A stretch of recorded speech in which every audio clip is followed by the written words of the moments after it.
ਵਾਹਿਗੁਰੂ ਜੀ ਕਾ ਖਾਲਸਾ ਵਾਹਿਗੁਰੂ ਜੀ ਕੀ ਫਤਿਹ। TV84 ਦੇ ਸਾਰੇ ਦਰਸ਼ਕ ਤੇ ਸਰੋਤੇ ਜਿਹੜੇ ਇਸ ਵਕਤ ਸਾਡੇ ਨਾਲ ਨਾਰਥ ਅਮਰੀਕਾ ਦੇ ਵਿੱਚੋਂ ਜੁੜੇ ਹੋਏ ਆ ਜਾਂ ਫਿਰ ਸੋਸ਼ਲ ਮੀਡੀਆ ਦੇ ਰਾਹੀਂ ਦੁਨੀਆ ਭਰ ਦੇ ਵਿੱਚ ਸਾਨੂੰ ਦੇਖ ਰਹੇ ਆ, ਉਹਨਾਂ ਸਾਰਿਆਂ ਦਾ ਮੈਂ ਅਮਰਵੀਰ ਸਿੰਘ ਅੱਜ ਇਸ ਵਿਸ਼ੇਸ਼ ਪੈਨਲ ਡਿਸਕਸ਼ਨ ਦੇ ਵਿੱਚ ਤਹਿ ਦਿਲੋਂ ਸਵਾਗਤ ਕਰਦਾ।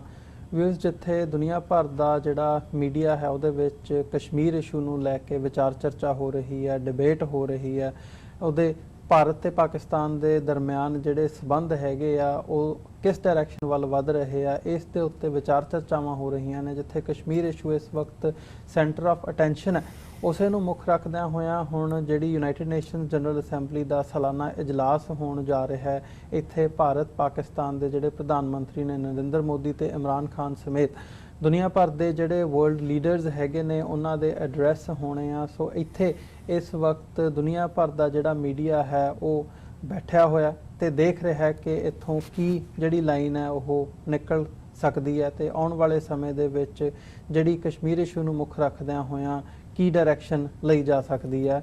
ਭਾਰਤ ਪਾਕਿਸਤਾਨ ਦੇ ਸਬੰਧ ਵੀ ਇਹਦੇ ਵਿੱਚ ਨੇ ਤੇ ਇੰਟਰਨੈਸ਼ਨਲ ਸਿਨੈਰੀਓ ਜਾਂ ਇੰਟਰਨੈਸ਼ਨਲ ਅਰੀਨਾ ਦੇ ਵਿੱਚ ਜਿਹੜੇ ਵਰਲਡ ਲੀਡਰਸ ਹੈਗੇ ਆ ਉਹ ਕੀ ਸਟੈਂਡ ਲੈਂਦੇ ਆ।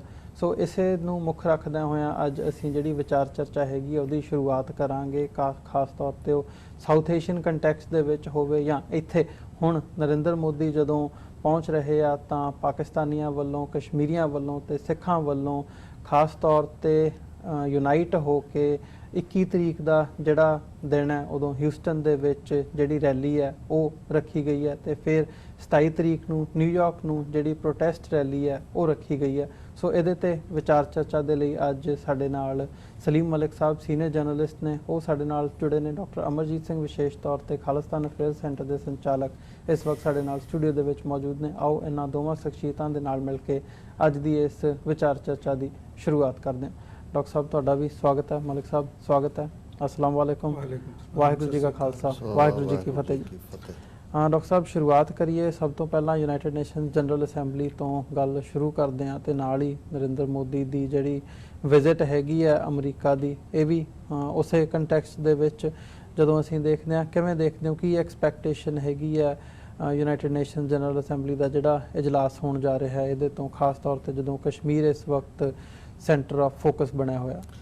देखो, एक गल जिहड़ी मैं अक्सर दोहरांदा भी है, यूनाइटेड नेशनस जिहड़ी एज ए ऑर्गेनाइजेशन जां ग्लोबल 193 देशां दी नुमाइंदा जमात के तौर पर जिस तो बहुत सारिया आसां दुनिया दे विच जिहड़े लोग पोलिटिकल सिस्टम नूं नहीं समझते उन्होंने लाइयां हुंदियां, गल इवें है नहीं। और एक गल दा ध्यान रहे कि यूनाइटेड नेशनस लई मेरा एक पैट फ्रेज है कि स्पाइनलैस गटलैस टुथलैस ऑर्गेनाइजेशन, ना इसकी रीढ़ की हड्डी है, ना इसदियां अंतड़ियां ने, ना इहदे दंद ने। हुण इन्हां तिन्नां तो बिना किसी की की एग्जिस्टेंस हुंदी है। सो ये एक 6-7 बिलियन डॉलर दे बजट वाली संस्था सैकंड वर्ल्ड वॉर तो बाद होण दे विच आई। उहदे च क्योंकि नवीं पावर्स उभरियां सी, ब्रिटिश एम्पायर दा एंड होया और उहदे चों पहली बार दुनिया के नक्शे ते सोवियत यूनीयन और United States of America as 2 powers उभरी हैं। और बहुत जल्दी, बेशक इनिशियल एक शॉक सी दुनिया च, करोड़ों लोग मारे गए, परसिक्यूशनस हुई हैं, किवें एक तो बाद एक जेनोसाइड नाजियां ने की कीता, मुसोलिनी ने की कीता। सो उस चों किते ना किते ये सी कि दोबारा जंग ना होए। सो लीग ऑफ नेशनस उस तो पहला बनी सी फर्स्ट वर्ल्ड वॉर तो बाद, वो बुरी तरह फेल हुई। जे फेल ना हुंदी तो 19 साल दे विच दूसरा संसार जंग क्यों हुंदा। और इसे लिए पहले 2-3 साल जदों अजे पूरा जिहड़ा है वो पैवलीयन सैट नहीं सी होए सोवियत यूनीयन और अमरीका के ऑपोजिट, दौड़े यूरोप दे विच ही शुरू हो गए सी। इन्होंने वैसटर्न यूरोप दब लिया, उन्होंने ईस्टर्न यूरोप दब लिया। ਜਿਹੜਾ ब्रिटिश जितों निकल रहा सी उन्हों की जी अनफिनिश्ड बिजनेसिस ने, जिन्हों चो असी कश्मीर देखिए, सिखां का इशू देखिए या फलस्तीन। इंटरस्टिंग गल यह है कि दोनों ही जड़ियाँ प्रॉब्लम्स अज संसार के मरकज़ ते ने, दोनों ब्रिटिश कलोनीअल्स की वजह करके ने। फलस्तीन भी इन्हों के कोल सी, जिहड़ा इन्होंने इजराइल और फलस्तीन च वंडण की लाइन लई, और साउथ एशिया भी ज़ाहिर है पाकिस्तान और इंडिया दे विच वंडण, लेकिन एक साल पहला दौड़ आए अपना सारा समान चुक के और लोग उत्थे जिहड़े ने उन्हां नूं छड्ड आए भी एक दूजे दे तुसीं गाटे लाओ और जो कश्मीर दे विच। सो ये गल बड़ी जरूरी है समझनी कि अल्टीमेटली यूनाइटेड नेशनस, क्योंकि 5 ब्राह्मण बैठ गए आके ਜੀ ਅਲਟੀਮੇਟਲੀ ਜਦੋਂ ਅਸੀਂ ਕਾਸਟ ਸਿਸਟਮ ਦੇਖਦੇ ਹਾਂ, ਕਾਸਟ ਸਿਸਟਮ ਸ਼ੂਦਰ ਜਿੰਨਾ ਮਰਜ਼ੀ ਰੌਲਾ ਪਾ ਲੇ, ਵੈਸ਼ ਜਿੰਨਾ ਮਰਜ਼ੀ ਕਰ ਲੇ, ਕਸ਼ਤਰੀ ਜਿੰਨਾ ਮਰਜ਼ੀ ਆਪਣੀ ਬਹਾਦਰੀ ਦੇ ਸੋਹਲੇ ਗਾਏ ਜੀ ਮੈਂ ਇਸ ਜੰਗ 'ਚ ਇਹ ਕੀਤਾ, ਮੈਂ ਉਹ, ਡਿਸਾਈਡ ਤਾਂ ਬਾਹਮਣ ਨੇ ਕਰਨਾ, ਉੱਤੇ ਬੈਠੇ। ਹੁਣ ਇੱਥੇ ਵੀ ਜਿਹੜੀ ਇਹਨਾਂ ਦੀ ਸਿਕਿਉਰਿਟੀ ਕੌਂਸਲ ਦੇ 5 ਬਾਹਮਣ America, Russia, China, France, England ਬੈਠੇ ਨੇ, ਜਿਨ੍ਹਾਂ ਦੇ ਕੋਲ ਵੀਟੋ ਪਾਵਰ ਹੈ, ਔਰ ਇਹਨਾਂ ਸਾਰਿਆਂ ਦੇ ਆਪਣੇ ਇੰਟਰਸਟ ਜੁੜੇ ਹੋਏ ਨੇ। ਜੇ ਇਵੇਂ ਨਾ ਹੁੰਦਾ ਤੇ ਕਸ਼ਮੀਰ 72 ਸਾਲ ਤੋਂ ਜਿਹੜਾ ਹੈ ਉਹ ਲਟਕਣਾ ਰਿਹਾ ਹੁੰਦਾ ਹਵਾ ਦੇ ਵਿੱਚ, ਕਿਉਂਕਿ ਉਦੋਂ ਇੰਡੀਆ ਸੋਵੀਅਤ ਯੂਨੀਅਨ ਦੀ ਕੱਛ 'ਚ ਵੜਿਆ ਹੋਇਆ ਸੀ। ਤੇ ਜਦੋਂ ਵੀ ਜੇ ਅਮਰੀਕਾ ਜਾਂ ਕਿਸੇ ਨੇ ਲਿਆਉਣ ਦੀ ਕੋਸ਼ਿਸ਼ ਵੀ ਕੀਤੀ ਚੀਨ ਨੇ ਇਸ ਮੁੱਦੇ ਨੂੰ, ਤੇ ਉਹਨੂੰ ਜਿਹੜਾ ਸੋਵੀਅਤ ਯੂਨੀਅਨ ਵੀਟੋ ਕਰ ਦਿੰਦਾ ਸੀ। ਇਹੀ ਹਾਲ ਫਲਸਤੀਨ ਦੇ ਮਾਮਲੇ 'ਚ ਹੈ। ਇਜ਼ਰਾਈਲ ਸਾਰੇ ਵਾਰ ਕ੍ਰਾਈਮਸ ਦੇ ਬਾਵਜੂਦ ਅੱਜ ਵੀ ਜਿਹੜਾ ਉਹਦੇ ਨਾਤਾ ਧੋਤਾ ਹੈ ਔਰ ਉਹਦੇ ਹੱਥ ਬਿਲਕੁਲ ਸਾਫ਼ ਨੇ, ਦੁੱਧ ਧੋਤੇ ਹੋਏ ਨੇ। ਸੋ ਇਹ ਬੜਾ ਜ਼ਰੂਰੀ ਹੈ ਸਮਝਣਾ। ਸੋ ਇਹ ਠੀਕ ਹੈ, ਸਾਲ 'ਚ ਇੱਕ ਸੈਸ਼ਨ ਹੁੰਦਾ ਹੈ ਜਨਰਲ ਅਸੈਂਬਲੀ ਦਾ, ਸਤੰਬਰ ਮਹੀਨੇ 'ਚ ਹੁੰਦਾ ਹੈ। ਓਪਨਿੰਗ ਡੇ ਤੇ ਪ੍ਰੈਜ਼ੀਡੈਂਟ ਟਰੰਪ ਉਹਨੂੰ ਐਜ਼ ਏ ਹੋਸਟ ਕੰਟਰੀ ਉਹਨੂੰ ਓਪਨ ਕਰਦਾ ਹੈ, ਯੂਐਨ ਸੈਕਟਰੀ ਜਨਰਲ ਵੀ ਬੋਲੇਗਾ। ਫਿਰ ਜਿਹੜੇ ਅਗਲੇ ਦਿਨ ਹੁੰਦੇ ਨੇ ਉਹਨਾਂ 'ਚ ਕੁਰਸੀਆਂ ਖਾਲੀ ਪਈਆਂ ਹੁੰਦੀਆਂ ਨੇ, ਕਿਉਂਕਿ ਉਹ ਸਾਰੇ ਜਿੰਨੇ ਵੱਡੇ ਵੱਡੇ ਡੈਲੀਗੇਟ ਆਏ ਹੁੰਦੇ ਨੇ ਉਹ ਤਾਂ ਘੁੰਮ ਰਹੇ ਹੁੰਦੇ ਨੇ, ਕੋਈ ਸਟੈਚੂ ਆਫ ਲਿਬਰਟੀ 'ਚ ਹੁੰਦਾ, ਕੋਈ ਸ਼ਾਪਿੰਗ ਕਰ ਰਹੇ ਹੁੰਦੇ ਨੇ। ਸੋ ਉਹਦੇ ਲੇਕਿਨ ਇਸ ਵਾਰ ਇਸ 'ਚ ਇੰਟਰਸਟ ਜਾਂ ਇਸ ਲਈ ਜਿਵੇਂ ਤੁਸੀਂ ਓਪਨਿੰਗ 'ਚ ਇਹ ਪੁੱਛਿਆ ਕਿ ਜੀ ਕੀ ਹੋਏਗਾ, ਮੋਦੀ ਕੀ ਕਹੇਗਾ, ਇਮਰਾਨ ਖਾਨ ਕੀ ਕਹਿਣਗੇ, ਪਹਿਲੀ ਗੱਲ ਤਾਂ ਇਹ ਦੇਖਣ ਵਾਲੀ ਹੈ ਵੀ ਅਲਟੀਮੇਟਲੀ ਇਸ ਸਾਰੇ 'ਚ ਇਹ ਕਿਉਂਕਿ ਮੋਦੀ ਆਨਸਰੇਬਲ ਹੋਣਾ ਸੀ ਯੂਐਨ, ਔਰ ਜਿਹੜਾ ਬਹੁਤਿਆਂ ਦਾ ਡਿਸਕਸ ਹੋ ਨਹੀਂ ਰਿਹਾ, ਭਾਵੇਂ OIC ਵਾਲਿਆਂ ਨੇ ਜਾਂ ਦੂਜਿਆਂ ਨੇ ਪਹਿਲੀ ਸਟੇਜ ਤੇ ਕੋਈ ਹਿੰਮਤ ਨਾਲ ਉਹ ਖਲੋਤੇ ਨਹੀਂ ਨੇ, ਪਰ ਇਸ ਗੱਲ ਦੀ ਪੋਸੀਬਿਲਿਟੀ ਹੈ ਕਿ ਯੂਐਨ ਜਨਰਲ ਅਸੈਂਬਲੀ 'ਚ ਇਕੱਲਾ ਇਹ ਨਹੀਂ ਹੈ ਵੀ ਇਮਰਾਨ ਖਾਨ ਸਾਹਿਬ ਕੀ ਕਹਿਣਗੇ ਜਾਂ ਮੋਦੀ ਕੀ ਕਹੇਗਾ। ਮੇਰੇ ਲਈ ਇਹ ਜ਼ਿਆਦਾ ਦਿਲਚਸਪ ਹੋਏਗਾ ਕਿ ਜਿਹੜੇ ਉਮਾ ਨੇ 57 ਦੇਸ਼ ਨੇ ਮੁਸਲਮਾਨਾਂ ਦੇ, ਉਹ ਕੀ ਕਹਿਣਗੇ, ਚਾਈਨਾ ਦਾ ਰਿਪਰੈਜ਼ੈਂਟੇਟਿਵ ਕੀ ਕਹੇਗਾ। ਔਰ ਇਸ ਸਾਰੇ ਦੌਰ 'ਚ ਕਹਿਣ ਨਾਲ ਵੀ ਜਿਵੇਂ ਹੈ ਕਿ ਇਹ ਵੀ ਮੋਸਟ ਲਾਈਕਲੀ ਜਿਹੜੀ ਹੁੰਦਾ ਉਹ ਕੰਜ਼ੰਪਸ਼ਨ ਆਪਣੀ ਡੋਮੈਸਟਿਕ ਆਡੀਅנס ਦੀ ਹੁੰਦੀ ਹੈ। ਜਿਹੜੇ ਪ੍ਰਾਈਮ ਮਿਨਿਸਟਰ ਆਉਂਦੇ ਨੇ ਜਹਾਜ਼ ਭਰ ਕੇ ਮੀਡੀਆ ਦਾ ਉਹਨਾਂ ਦੇ ਨਾਲ ਆਉਂਦਾ, ਉਹਨਾਂ ਨੇ ਵੀ ਫੀਡ ਕਰਨਾ ਹੁੰਦਾ ਬੈਕ। ਸੋ ਮੈਂ ਸਮਝਦਾ ਵੀ ਬੇਸ਼ੱਕ ਇੱਕ ਕਿਉਂਕਿ ਕਸ਼ਮੀਰ ਦਾ ਮੁੱਦਾ ਅੱਜ 47ਵਾਂ ਦਿਨ ਹੈ, ਇਸ ਵੇਲੇ ਫੋਕਸ 'ਚ ਹੈ। ਇੰਟਰਨੈਸ਼ਨਲ ਮੀਡੀਆ ਨੂੰ ਮੈਂ ਸਮਝਦਾ ਵੀ ਕ੍ਰੈਡਿਟ ਵੀ ਜਾਂਦਾ ਹੈ ਕਿ ਜਿੱਥੇ ਦੇਸ਼ ਆਪਣੀਆਂ ਜ਼ਿੰਮੇਵਾਰੀਆਂ ਤੋਂ ਭੱਜੇ ਨੇ, ਅਮਰੀਕਾ ਭੱਜਿਆ, ਇੰਗਲੈਂਡ ਫਰਾਂਸ ਭੱਜਿਆ, ਜਰਮਨੀ ਭੱਜਿਆ, ਉੱਥੇ ਇੰਟਰਨੈਸ਼ਨਲ ਮੀਡੀਆ, ਉਹ BBC ਹੋਏ, ਉਹ ਵਾਸ਼ਿੰਗਟਨ ਪੋਸਟ ਹੋਏ, ਨਿਊਯਾਰਕ ਟਾਈਮਜ਼ ਹੋਏ, ਜਾਂ ਓਵਰਆਲ ਜਿਹੜੇ ਲੋਕ ਸੱਚਮੁੱਚ ਜਸਟਿਸ ਲਵਿੰਗ ਨੇ ਵੈਸਟ ਦੇ ਵਿੱਚ, ਉਹਨਾਂ ਨੇ ਇਸ ਆਵਾਜ਼ ਨੂੰ ਜਿਉਂਦੇ ਰੱਖਿਆ। ਔਰ ਕਸ਼ਮੀਰੀ ਲੋਕਾਂ ਦੀ ਰੈਜ਼ਿਲੀਅੰਸ, ਰੈਜ਼ਿਸਟੈਂਸ, ਕਿਉਂਕਿ ਜੇ 44 ਦਿਨ ਬਾਅਦ ਵੀ ਉੱਥੋਂ ਇਹਨਾਂ ਨੇ ਨਾ ਕਮਿਊਨੀਕੇਸ਼ਨ ਰੀਸਟੋਰ ਕੀਤੀ ਹੈ ਨਾ ਅਦਰ ਵੇ ਕੀਤਾ। ਸੋ ਮੈਂ ਸਮਝਦਾ ਵੀ ਇਮਰਾਨ ਖਾਨ ਸਾਹਿਬ ਦੇ ਸਾਹਮਣੇ ਜ਼ਿਆਦਾ ਚੈਲੰਜ ਹੈ ਮੋਦੀ ਨਾਲੋਂ। ਮੋਦੀ ਨੇ ਤਾਂ ਕਰਕੇ ਉਹ ਤਾਂ ਆਲਰੇਡੀ ਆਪਣਾ ਸੌਦਾ ਵੇਚ ਰਹੇ ਨੇ। ਮਹਾਰਾਸ਼ਟਰ 'ਚੋਂ ਕੱਲ, ਕਿਉਂਕਿ ਉੱਥੇ ਇਲੈਕਸ਼ਨਾਂ ਹੋਣ ਜਾ ਰਹੀਆਂ, ਉਹ ਇਹ ਕਹਿ ਰਿਹਾ ਕਿ ਜੀ ਜਿਹੜਾ 72 ਸਾਲ 'ਚ ਕਿਸੇ ਨੇ ਹੌਸਲਾ ਨਹੀਂ ਸੀ ਕੀਤਾ ਉਹ ਅਸੀਂ ਕੀਤਾ, ਔਰ ਉਹ ਕਹਿ ਰਿਹਾ ਜੀ ਬਸ ਹੁਣ ਬਾਹਰ ਨਿਕਲੋ, ਕਸ਼ਮੀਰੀਆਂ ਨੂੰ ਜੱਫੀਆਂ ਪਾਓ ਔਰ ਉਹਨਾਂ ਨੂੰ ਪਿਆਰ ਦਾ ਸਬਕ ਪੜ੍ਹਾਓ, ਅਸੀਂ ਇੱਕ ਕੰਮ ਜਿਹੜਾ ਮੁਕਾ ਦਿੱਤਾ। ਉਸ ਤੋਂ 2 ਦਿਨ ਪਹਿਲਾਂ ਉਹਨੇ ਕਿਹਾ ਜੀ ਮੈਂ ਪਟੇਲ ਦਾ ਸੁਪਨਾ ਪੂਰਾ ਕਰ ਦਿੱਤਾ ਔਰ ਮੈਂ ਪਟੇਲ ਦੀਆਂ ਜਿਹੜੀ ਹੈ ਫੁੱਟ ਸਟੈਪਸ ਦੇ ਉੱਤੇ। ਔਰ ਉਹਨੇ ਇਹ ਦੇਖਦਿਆਂ ਹੋਇਆ ਕਿ ਸਬਜੈਕਟ ਟੂ ਕ੍ਰਿਟਿਸਿਜ਼ਮ ਹੋਏਗਾ ਜਿਹੜਾ ਹਿਊਸਟਨ ਡਰਾਮਾ ਜਿਹੜਾ ਮੋਦੀ ਹਾਊਡੀ ਬਣਾ ਦਿੱਤਾ ਹੈ, ਕਿਉਂਕਿ ਇਹ ਟੈਕਸਸ ਦਾ ਇੱਕ ਸਲੈਂਗ ਹੈ, ਹਾਊ ਡੂ ਯੂ ਡੂ, ਉਹਨੂੰ ਹਾਊਡੀ ਕਹਿੰਦੇ ਨੇ ਉਹ ਟੈਕਸਾਸ ਦੇ ਸਲੈਂਗ ਦੇ ਵਿੱਚ। ਹੁਣ ਇਸ ਸਾਰੇ ਚੋਂ 50,000 ਦੀ ਗਿਣਤੀ ਦੇ ਨਾਂ ਥੱਲੇ ਉਹ ਕੱਟੇ ਵੇਚ ਰਹੇ ਨੇ ਬਾਰ-ਬਾਰ, 50,000 ਹੋਏਗਾ 50,000। ਹੁਣ ਅਮਰੀਕਨ ਬਹੁਤ ਮਾਮਲੇ ਨਾਈਵ ਨੇ, ਬਹੁਤੇ ਅਮਰੀਕਨ ਪੋਲੀਟੀਸ਼ੀਅਨਸ ਨੂੰ ਇਨਕਲੂਡਿੰਗ ਟਰੰਪ ਲੱਗਦਾ ਜੀ ਇਹ ਤਾਂ 50,000 ਵੋਟਾਂ ਨੇ। ਔਰ ਕਦੇ ਵੀ ਜਿਹੜੇ ਨਾਨ ਵਾਈਟ ਜਾਂ ਇਮੀਗ੍ਰੈਂਟ ਨੇ ਇੱਥੇ ਕਦੇ ਰਿਪਬਲਿਕਨਾਂ ਨੂੰ ਵੋਟ ਨਹੀਂ ਪਾਉਂਦੇ, 5-7% ਵੋਟ ਹੀ ਹੁੰਦੀ ਹੈ, 90+% ਡੈਮੋਕ੍ਰੈਟ ਹੁੰਦੇ ਨੇ। ਸੋ ਕਿਉਂਕਿ 2020 ਈਅਰ ਹੈ ਇਲੈਕਸ਼ਨ ਦਾ, ਉਹਨੂੰ ਵੀ ਨਜ਼ਰ ਆਇਆ ਵੀ ਜੇ ਮੈਂ 2 ਮਿੰਟ ਜਾ ਕੇ ਨਾਲ ਖਲੋ ਜਾਵਾਂਗਾ ਤੇ ਇਹ 50,000 ਵੋਟਾਂ ਵੀ ਮੇਰੀਆਂ, ਬਾਕੀ ਪੈਸਾ ਹੈ ਤਾਂ ਅਲਟੀਮੇਟਲੀ ਮਨੀ ਗੇਮ ਹੈ। ਸੋ ਉਸ ਸਾਰੇ 'ਚ 2 ਚੀਜ਼ਾਂ ਜਿਹੜੀਆਂ ਹੋਰ ਵੀ ਅਹਿਮੀਅਤ ਵਾਲੀਆਂ ਨੇ। ਅੱਜ ਇਮਰਾਨ ਖਾਨ ਸਾਹਿਬ ਸਾਊਦੀ ਅਰੇਬੀਆ ਪਹੁੰਚੇ ਹੋਏ ਨੇ, ਮਾਈਕ ਪੋਂਪੀਓ ਸੈਕਟਰੀ ਆਫ ਉਹਨਾਂ ਦੇ ਸਟੇਟ ਉਹ ਵੀ ਉੱਥੇ ਨੇ। ਸੋ ਹੁਣ ਇਹਨਾਂ ਨੂੰ ਇਹ ਪਤਾ ਹੈ ਕਿ ਇਮਰਾਨ ਖਾਨ ਇਸ ਵੇਲੇ ਆਪਣੀ ਫੁੱਲ ਫਾਰਮ 'ਚ ਹੈ। ਜਦੋਂ ਜੇ ਅਸੀਂ ਸਪੋਰਟਸਮੈਨ ਦੀ ਲੈਂਗੁਏਜ ਯੂਜ਼ ਕਰਨੀ ਹੋਏ, ਕਿਉਂਕਿ ਉਹ ਕੈਪਟਨ ਹੈ ਸਾਰੇ ਦਾ, ਉਹਨੇ ਮੁਜ਼ੱਫਰਾਬਾਦ 'ਚ ਇਮਰਾਨ ਖਾਨ ਨੇ ਜਦੋਂ ਕਸ਼ਮੀਰ ਡੇ ਦੇ ਉੱਤੇ ਐਡਰੈਸ ਕੀਤਾ ਤਾਂ ਉਹਨਾਂ ਨੂੰ ਕਿਹਾ ਜੀ ਕਿ ਵੀ ਤੁਸੀਂ ਕਿਸੇ ਨੇ ਲਾਈਨ ਆਫ ਕੰਟਰੋਲ ਤੇ ਨਹੀਂ ਜਾਣਾ, ਮੈਨੂੰ ਵਾਪਸ ਆ ਰਹਿਣ ਦਿਓ 27 ਤਰੀਕ ਤੋਂ ਬਾਅਦ। ਔਰ ਫਿਰ ਮੈਂ ਤੁਹਾਨੂੰ ਦੱਸਾਂਗਾ ਕੀ ਕਰਨਾ। ਕੱਲ ਜਦੋਂ ਤੁਰਖਮ ਬਾਰਡਰ ਦੇ ਉੱਤੇ ਉਹਨਾਂ ਨੇ ਐਡਰੈਸ ਕੀਤਾ ਔਰ ਇੱਕ ਕੋਰਸਪੋਂਡੈਂਟ ਨੇ ਪੁੱਛਿਆ ਤੇ ਉਹਨਾਂ ਨੇ ਇਹ ਕਿਹਾ ਕਿ ਵੀ ਮੈਂ ਐਸੇ ਢੰਗ ਨਾਲ ਕੇਸ ਪੇਸ਼ ਕਰਾਂਗਾ ਜਿਹੜਾ ਅੱਜ ਤੱਕ ਕਿਸੇ ਨੇ ਨਹੀਂ ਕੀਤਾ।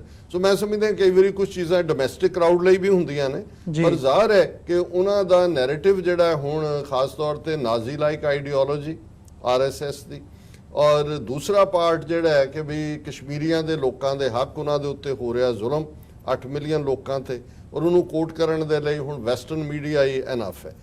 ਮੋਦੀ ਦੀ ਜਿਹੜੀ ਪ੍ਰੈਜੈਂਟੇਸ਼ਨ ਹੈ ਉਹ ਸਾਰੀ ਦੀ ਸਾਰੀ ਕ੍ਰਾਸ ਬਾਰਡਰ ਟੈਰਰਿਜ਼ਮ ਤੇ ਹੋਏਗੀ ਜੀ। ਉਹ ਇਹ ਕਹਿਣ ਦੀ ਕੋਸ਼ਿਸ਼ ਕਰੇਗਾ ਕਿ ਜਿਹੜੀ ਅਸੀਂ ਡਿਵੈਲਪਮੈਂਟ ਕੀਤੀ ਹੈ ਕਰ ਰਹੇ ਹਾਂ ਔਰ ਅਸੀਂ ਉੱਥੇ ਪੀਸ ਚਾਹੁੰਦੇ ਹਾਂ ਪਾਕਿਸਤਾਨ ਨੂੰ, ਕਿਉਂਕਿ ਆਲਰੇਡੀ ਇਹਨਾਂ ਸਾਰੇ ਸਾਲਾਂ ਦੇ ਵਿੱਚ ਜਿਹੜਾ ਹੈ ਉਹ ਉਹਨਾਂ ਨੇ ਟੈਰਰਿਜ਼ਮ ਦੇ ਖਾਤੇ 'ਚ ਪਾਉਣ ਦੇ ਲਈ ਇੰਡੀਆ ਨੇ ਟੂ ਦਾ ਹਿਲਟ ਅਟੈਂਪਟ ਕੀਤਾ ਔਰ ਅਨਫੋਰਚੂਨੇਟਲੀ ਪਾਕਿਸਤਾਨ ਦੇ ਜਿਹੜੇ ਪਿਛਲੇ ਹੁਕਮਰਾਨ ਜਾਂ ਉਹਨਾਂ ਦੇ ਬਾਹਰ ਬੈਠੇ ਸਫੀਰ ਸੀ, ਕਿਸੇ ਨੇ ਇਫੈਕਟਿਵਲੀ ਕਾਊਂਟਰ ਨਹੀਂ ਕੀਤਾ ਕਿ ਭਾਈ ਟੈਰਰਿਸਟ ਤਾਂ ਤੁਸੀਂ ਉਹ ਵੱਡੇ 71 'ਚ ਤੁਸੀਂ ਮੁਲਕ ਤੋੜ ਦਿੱਤਾ ਮੁਕਤੀ ਵਾਹਿਨੀ ਦੇ ਨਾਂ ਥੱਲੇ ਟੈਰਰਿਜ਼ਮ ਕਰਕੇ, ਲਿਟੇ ਦੇ ਥੱਲੇ ਤੁਸੀਂ ਸ੍ਰੀਲੰਕਾ 'ਚ ਸਿਵਲ ਵਾਰ 'ਚ ਲੱਖ ਬੰਦਾ ਮਰਵਾ ਦਿੱਤਾ ਔਰ ਲਗਾ ਤੁਸੀਂ ਸਿੱਖਾਂ ਦੇ ਖਿਲਾਫ ਟੈਰਰਿਜ਼ਮ ਕਰਕੇ 1 ਲੱਖ ਸਿੱਖ ਮਾਰ ਦਿੱਤਾ। ਨਾਰਥ ਈਸਟ ਤੁਸੀਂ ਕੀ ਕਰ ਰਹੇ ਹੋ? ਔਰ ਜੇ ਇਸ ਸਾਰੇ ਨੂੰ ਪਹਿਲਾਂ ਹੀ ਇਹ ਨੈਰੇਟਿਵ ਬਣਿਆ ਹੁੰਦਾ ਤੇ ਸ਼ਾਇਦ ਅੱਜ ਪਾਕਿਸਤਾਨ ਡਿਫੈਂਸਿਵ ਵਿਕਟ ਦੇ ਉੱਤੇ ਨਾ ਖੇਲ ਰਿਹਾ ਹੁੰਦਾ। ਔਰ ਇਸ ਸਾਰੇ ਮੁੱਦੇ ਦੇ ਉੱਤੇ ਮੈਂ ਸਮਝਦਾ ਕਿ ਮੋਦੀ ਜਿਹੜਾ ਹੈ ਉਹ ਇਹਨੂੰ ਕ੍ਰਾਸ ਬਾਰਡਰ ਟੈਰਰਿਜ਼ਮ ਦੇ ਥੱਲੇ ਹੀ ਕਹਿ ਕੇ ਲਾਰਜੈਸਟ ਡੈਮੋਕ੍ਰੇਸੀ ਐਂਡ ਇਹ ਉਹ ਕਰਨ ਦੀ ਕੋਸ਼ਿਸ਼ ਕਰੇਗਾ। ਸੋ ਇਹ ਤਾਂ ਮੈਜ਼ ਸਪੀਚਸ ਹੋਣਗੀਆਂ, ਪਰ ਦੇਖਣ ਵਾਲੀ ਗੱਲ ਇਹ ਹੋਏਗੀ ਕਿ ਟਰੰਪ ਹਿਊਸਟਨ ਦੀ ਆਪਣੀ ਜਿਹੜੀ ਉਹਦੀ ਫਿਊ ਮਿੰਟਸ ਉੱਥੇ ਪ੍ਰੈਜ਼ੈਂਸ ਹੈ ਉਹਦੇ 'ਚ ਕੀ ਕਹਿੰਦਾ। ਸਾਊਦੀ ਅਰੇਬੀਆ 'ਚ ਜੇ ਮਾਈਕ ਪੋਂਪੀਓ ਹੈ ਔਰ ਇਮਰਾਨ ਖਾਨ ਹੈ ਔਰ ਕਰਾਊਨ ਪ੍ਰਿੰਸ ਜਿਹੜਾ ਇਸ ਵੇਲੇ ਸ਼ਾਟ ਜਿਹੜਾ ਕਾਲਿੰਗ ਦਾ ਸ਼ਾਟਸ ਜਿਹਨੂੰ ਕਹਿੰਦੇ ਨੇ, ਕਿ ਉਹਦੇ 'ਚ ਇਮਰਾਨ ਖਾਨ ਨੂੰ ਸਕੇਲ ਡਾਊਨ ਤਾਂ ਨਹੀਂ ਕਰ ਦਿੰਦੇ, ਕੋਈ ਕੰਨ ਦੇ ਵਿੱਚ ਫੂਕ ਮਾਰਨ ਕਿ ਜੀ ਕੋਈ ਗੱਲ ਨਹੀਂ ਅਸੀਂ ਇਹ ਕਰ ਦਿਆਂਗੇ, ਜਿਵੇਂ ਇੱਥੇ ਇਮਰਾਨ ਖਾਨ ਦੀ ਵਿਜ਼ਿਟ ਵੇਲੇ ਕੀਤਾ ਜਦੋਂ ਕਿ ਉਹਨਾਂ ਨੂੰ ਕਿਹਾ ਜੀ ਮੈਨੂੰ ਮੋਦੀ ਨੇ ਕਿਹਾ ਮੀਡੀਏਸ਼ਨ ਦਾ ਤੇ ਚੱਲ ਕੁਝ ਹੋ ਰਿਹਾ ਸੀ ਬਿਹਾਈਂਡ। ਸੋ ਮੈਂ ਸਮਝਦਾ ਹਾਂ ਵੀ ਔਰ ਇਹਦੇ 'ਚ ਕੋਈ ਸ਼ੱਕ ਨਹੀਂ ਹੈ, ਜਿਹੜਾ ਮੇਰਾ ਇੱਕ ਫੀਅਰ ਹੈ ਮੈਂ ਕਿਉਂਕਿ ਓਪਨਿੰਗ 'ਚ ਇਹ ਕਹਿਣਾ ਚਾਹੁੰਦਾ ਹਿਊਸਟਨ ਮੀਟ। ਹੁਣ ਹਿਊਸਟਨ 'ਚ ਇਹਨਾਂ ਦੇ ਝੂਠੇ ਪ੍ਰੋਪੇਗੈਂਡਾ ਨੂੰ ਕਾਊਂਟਰ ਕਰਨ ਲਈ ਸਿੱਖਾਂ, ਕਸ਼ਮੀਰੀਆਂ, ਪਾਕਿਸਤਾਨੀਆਂ, ਸਿਵਲ ਲਿਬਰਟੀ ਨੂੰ ਪਿਆਰ ਕਰਨ ਵਾਲੇ ਲੋਕਾਂ ਜਿਨ੍ਹਾਂ 'ਚ ਗੋਰੇ ਔਰ ਦੂਸਰੇ ਵੀ ਸ਼ਾਮਲ ਨੇ, ਉਹ ਜ਼ੋਰਦਾਰ ਪ੍ਰੋਟੈਸਟ ਦੀਆਂ ਤਿਆਰੀਆਂ ਪਿਛਲੇ 4 ਹਫ਼ਤੇ ਤੋਂ ਚੱਲ ਰਹੀਆਂ। ਆਲਰੇਡੀ ਬੀਤੇ ਸੈਚਰਡੇ ਇੱਕ ਵੱਡੀ ਕਾਰ ਔਰ ਟਰੱਕ ਰੈਲੀ ਜਿਸ ਦੀ ਕਵਰੇਜ ਵੀ ਹੋਈ।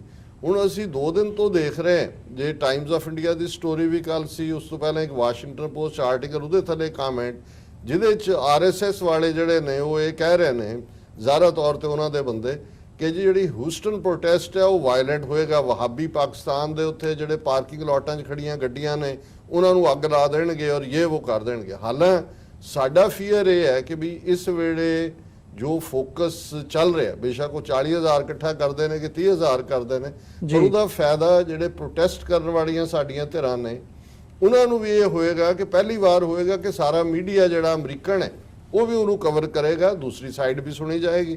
ਔਰ ਜਿਵੇਂ ਹਿਊਸਟਨ ਸਿਟੀ ਕਾਉਂਸਲ ਦੀ ਮੀਟਿੰਗ 'ਚ ਕੱਲ ਇੱਕ ਮਿਸਟਰ ਪੀਟਰ ਜਿਹੜੇ ਆਫਮੀ ਆਰਗੇਨਾਈਜੇਸ਼ਨ ਦੇ ਨੇ ਉਹਨਾਂ ਨੇ ਚੈਲੰਜ ਕੀਤਾ, ਉਹਨੇ ਪੂਰਾ ਡੋਜ਼ੀਅਰ ਬਣਾਇਆ ਸੀ, ਆਹ ਦੇਖੋ ਆਰਐਸਐਸ ਇਹਦੀਆਂ ਕੀ ਕਰਤੂਤਾਂ ਨੇ, ਕਿੰਨੀ ਵੱਡੀ ਹੈ ਹਿੰਦੂ ਫੰਡਾਮੈਂਟਲਿਸਟ ਜਮਾਤ ਹੈ, ਨਾਜ਼ੀਆਂ ਵਾਂਗ ਇਹ ਕੀ ਕਰਦੇ ਨੇ, ਤੁਲਸੀ ਗੈਬਰਡ ਇੱਥੇ ਜਿਹੜੀ ਹੈ ਇਹਨਾਂ ਦੀ ਸਪਾਂਸਰ ਕੀਤੀ ਹੋਈ ਹੈ। ਸੋ ਕੁੱਲ ਮਿਲਾ ਕੇ ਹੁੰਦਾ ਤਾਂ ਇਹੀ ਹੈ ਕਿ ਗੈਦਰਿੰਗ ਕਰਕੇ ਉਹ ਚਲੇ ਜਾਣਗੇ, ਲੇਕਿਨ ਆਉਣ ਵਾਲੇ ਪੀਰੀਅਡ 'ਚ ਉਸ ਤੋਂ ਬਾਅਦ ਅਮਰੀਕਨ ਸਟੈਂਡ ਕੀ ਰਹਿੰਦਾ, ਚਾਈਨਾ ਕਿਵੇਂ ਫੋਰਸਫੁਲੀ ਇਹਨਾਂ ਦਾ ਮੂੰਹ ਭੰਨਦਾ, ਜਿਵੇਂ ਆਲਰੇਡੀ ਨਾਰਥ ਈਸਟ ਦੇ ਵਿੱਚ ਅਸੀਂ ਐਕਟੀਵਿਟੀ ਦੋਨੋਂ ਪਾਸੇ ਦੇਖ ਰਹੇ ਹਾਂ। ਸੋ ਇਹ ਮੈਂ ਇੰਨਾ ਕੀ ਕਹਿਣਾ ਚਾਹੁੰਦਾ ਕਿ ਭਾਈ ਸਾਨੂੰ ਵੱਧ ਤੋਂ ਵੱਧ ਜਿਹੜਾ ਉੱਥੇ ਵੀ ਹਿਊਸਟਨ ਦੇ ਪ੍ਰੋਟੈਸਟ ਵੀ ਔਰ ਨਿਊਯਾਰਕ 'ਚ ਮੈਂ ਦੇਖ ਰਿਹਾ ਡਿਫਰੈਂਟ ਪ੍ਰੋਟੈਸਟ ਧਿਰਾਂ ਕਰ ਰਹੀਆਂ ਨੇ, ਇਹ ਵੀ ਸਾਹਮਣੇ ਆਇਆ। ਦਲਿਤ ਭਾਈਚਾਰਾ ਔਰ ਦੂਸਰੀਆਂ ਸਿੱਖ ਆਰਗੇਨਾਈਜੇਸ਼ਨਸ ਉਹਨਾਂ ਨੇ ਵੀ ਇੱਕ ਪਰਮਿਟ ਲਿਆ ਹੋਇਆ, ਸਿੱਖਸ ਫਾਰ ਜਸਟਿਸ ਵੀ ਕਰ ਰਿਹਾ, ਕਸ਼ਮੀਰੀ ਵੀ ਕਰ ਰਿਹਾ। ਮੈਨੂੰ ਕਿਸੇ ਨੇ ਕਿਹਾ ਜੀ ਇੱਕ ਕਿਉਂ ਨਹੀਂ ਹੁੰਦਾ, ਮੈਂ ਕਿਹਾ ਜੀ ਮਲਟੀਪਲ ਹੋ ਲੈਣ ਦਿਓ, ਕੋਈ ਗੱਲ ਨਹੀਂ ਹੈ।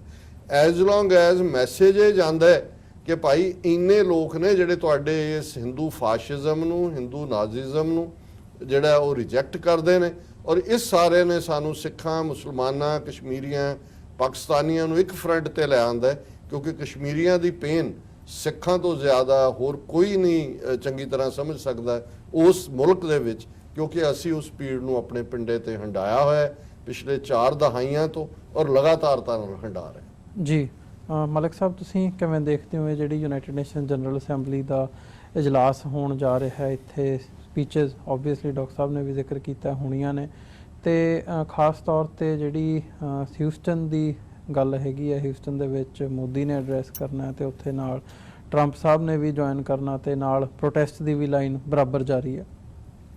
ਦੇਖੋ, ਤੁਸੀਂ ਯੂਨਾਈਟਿਡ ਨੇਸ਼ਨ ਦੀ ਗੱਲ ਕੀਤੀ ਤੇ ਡਾਕਟਰ ਸਾਹਿਬ ਨੇ ਆਪਣੇ ਓਪਨਿੰਗ ਰਿਮਾਰਕਸ ਦੇ ਅੰਦਰ ਮੈਂ ਸਮਝਦਾ ਕਿ ਸਮੁੰਦਰ ਨੂੰ ਕੂਜ਼ੇ ਦੇ ਅੰਦਰ ਬੰਦ ਕਰ ਦਿੱਤਾ ਹੈ।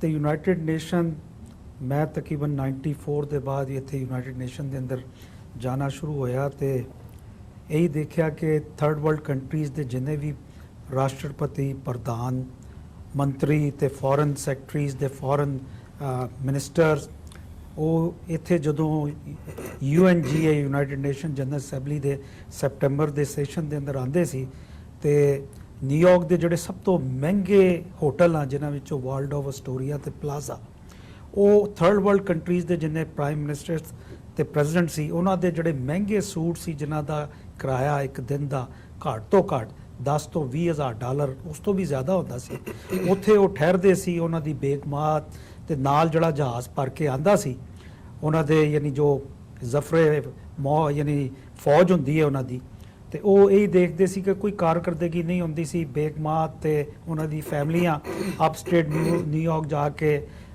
ਆਪਣੇ ਆਪਣੇ ਮੁਲਕਾਂ ਦੇ ਜਿਹੜੇ ਟੈਕਸ ਪੇਅਰ ਪੈਸੇ ਉਹਨਾਂ ਤੋਂ ਸ਼ਾਪਿੰਗ ਕਰਦੇ ਸੀ। ਤੇ ਯੂਨਾਈਟਿਡ ਨੇਸ਼ਨ ਦੇ ਅੰਦਰ ਜਨਰਲ ਅਸੈਂਬਲੀ ਦੇ ਇਜਲਾਸ ਦੇ ਅੰਦਰ ਇੱਕ, ਮੈਂ ਨੂੰ ਹਮੇਸ਼ਾ ਗੱਪਸ਼ਪ ਕਲੱਬ ਦਾ ਨਾਂ ਦਿੱਤਾ ਹੈ।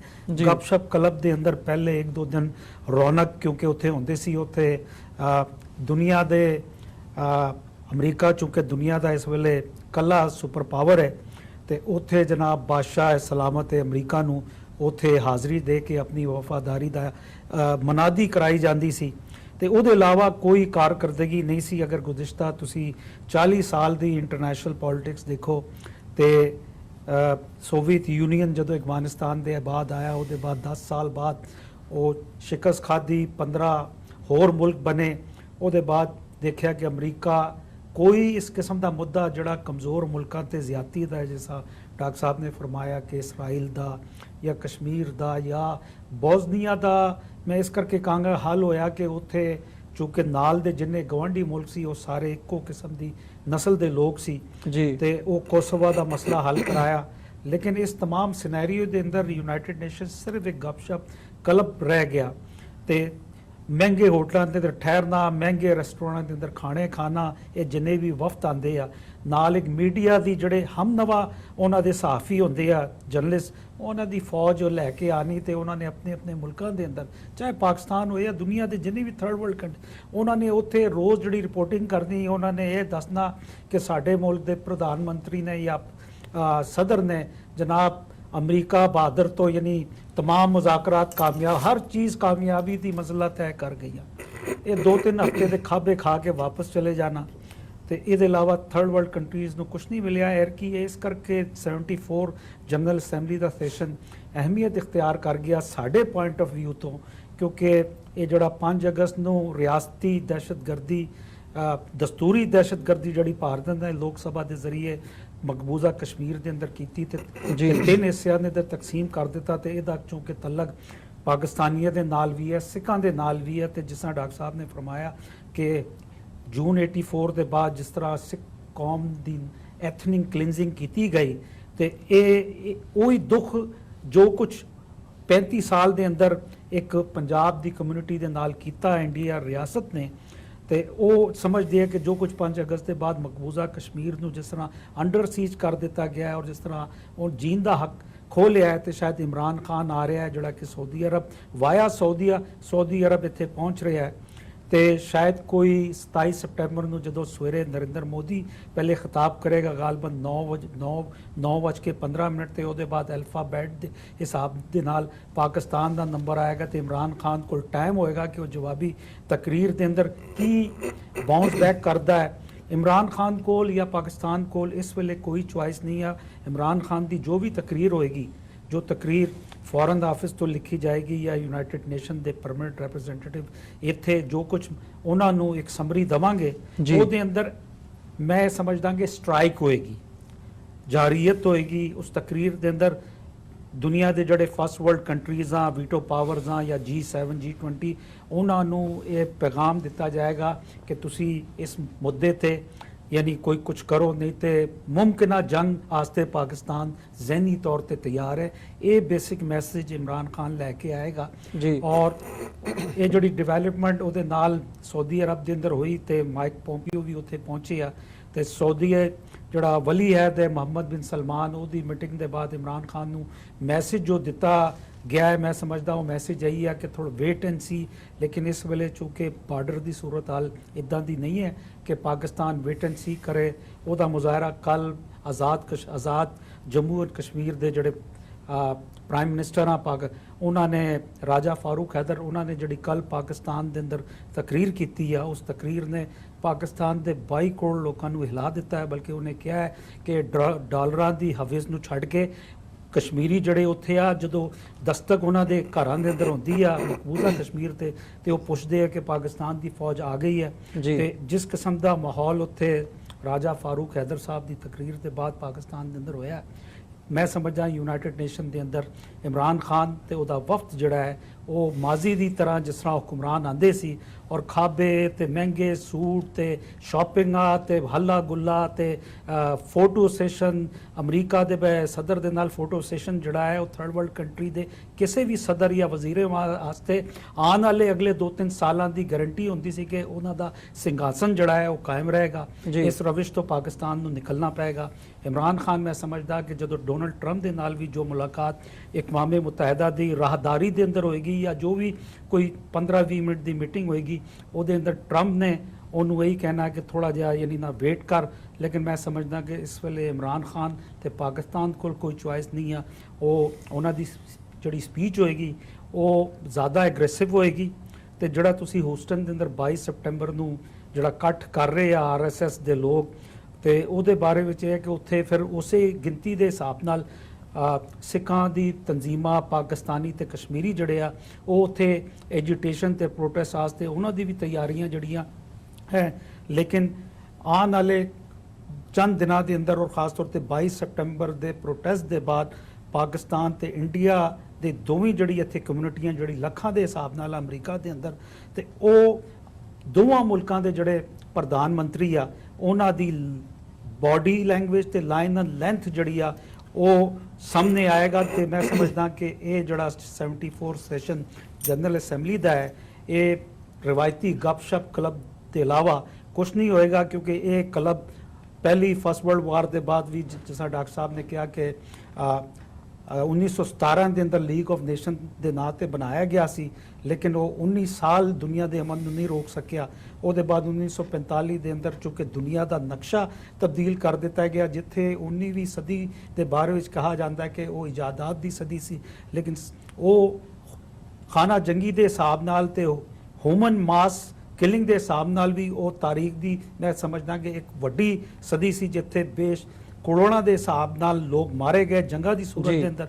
ਤੇ ਪਾਕਿਸਤਾਨ ਤੇ ਇੰਡੀਆ ਦੀ ਮੁਮਕਿਨਾ ਜੰਗ, ਮੈਂ ਨਹੀਂ ਸਮਝਦਾ ਕਿ ਅਗਰ ਇਹ ਜੰਗ ਨਹੀਂ ਹੋਣੀ ਚਾਹੀਦੀ ਬੀਇੰਗ ਏ ਪੱਤਰਕਾਰ, ਲੇਕਿਨ ਇਹ ਕਿ ਅਗਰ ਪਾਕਿਸਤਾਨ ਨੂੰ ਪੁਆਇੰਟ ਆਫ ਨੋ ਰਿਟਰਨ ਤੇ ਲਿਆਇਆ ਗਿਆ ਔਰ ਜਿਸ ਕਿਸਮ ਦੇ ਭਾਰਤ ਦੇ ਡਿਫੈਂਸ ਮਿਨਿਸਟਰ ਔਰ ਖਾਸ ਤੌਰ ਤੇ ਅਮੀਤ ਸ਼ਾਹ ਉਹ ਜਿਸ ਕਿਸਮ ਦੀ ਸਟੇਟਮੈਂਟਾਂ ਦੇ ਰਹੇ ਆ, ਤੇ ਮੈਂ ਸਮਝਦਾ ਕਿ ਉਹ ਸ਼ਾਇਦ ਅੱਜ ਵੀ ਕੋਈ ਸੈਕੰਡ ਸੈਂਚੁਰੀ ਦੇ ਅੰਦਰ ਰਹਿ ਰਿਹਾ ਜਿੱਥੇ ਉਹਨਾਂ ਨੂੰ ਚਨਾਕੀਆ ਰਾਜ ਨਜ਼ਰ ਆ ਰਿਹਾ ਹੈ। ਲੇਕਿਨ ਇਹ 21ਵੀਂ ਸਦੀ ਹੈ, ਇਹਦੇ ਅੰਦਰ ਤੁਸੀਂ ਜਿਹੜਾ ਹੈ ਨਾ ਚਨਾਕੀਆ ਰਾਜ ਕਾਇਮ ਨਹੀਂ ਕਰ ਸਕਦੇ, ਬਲਕਿ ਅਗਰ ਤੁਸੀਂ ਆਪਣੀ ਰਵਿਸ਼ ਨਹੀਂ ਇਖਤਿਆਰ ਕੀਤੀ ਤੇ ਇੰਟਰਨੈਸ਼ਨਲ ਵਰਲਡ ਜਿਹੜਾ ਇਕਨੋਮਿਕ ਦੀ ਵਜ੍ਹਾ ਨਾਲ ਤੁਹਾਡੇ ਨਾਲ ਹੈ ਉਹ ਵੀ ਆਹਿਸਤਾ ਆਹਿਸਤਾ ਤੁਹਾਡੇ ਤੋਂ ਹਟਦਾ ਜਾਏਗਾ। ਤੇ ਮੈਂ ਸਮਝਦਾ ਕਿ ਯੂਨਾਈਟਿਡ ਨੇਸ਼ਨ ਦਾ ਇਹ ਜਿਹੜਾ ਸੈਸ਼ਨ ਹੈ 74 ਸੈਸ਼ਨ, ਇਹਦਾ ਨਤੀਜਾ ਕੁਝ ਨਹੀਂ ਨਿਕਲੇਗਾ। ਜੀ ਡਾਕਟਰ ਸਾਹਿਬ, ਜਿਵੇਂ ਹਿਊਸਟਨ ਦੀ ਗੱਲ ਹੋਈ ਹੈ ਕਿ ਇਹ ਨਹੀਂ ਲੱਗਦਾ ਵੀ ਇੱਕ ਤਾਂ ਇਹ ਇੰਡੀਆ ਦਾ ਮਤਲਬ ਸਮਾਰਟ ਮੂਵ ਕਹਿ ਲਓ ਵੀ ਉਹਨਾਂ ਨੂੰ ਪਤਾ ਸੀ ਵੀ ਕਸ਼ਮੀਰ ਦੇ ਵਿੱਚ ਮਤਲਬ ਯੂਨਾਈਟਿਡ ਨੇਸ਼ਨ ਜਨਰਲ ਅਸੈਂਬਲੀ 'ਚ ਗੱਲ ਹੋਣੀ ਹੈ ਤੇ ਪਹਿਲਾਂ ਉੱਥੇ ਰੱਖ ਲਿਆ ਹਿਊਸਟਨ ਦੇ ਵਿੱਚ, ਹੁਣ ਉੱਥੇ ਟਰੰਪ ਸਾਹਿਬ ਵੀ ਆ ਰਹੇ ਆ, ਬਾਕੀ ਲਾਅ ਮੇਕਰਸ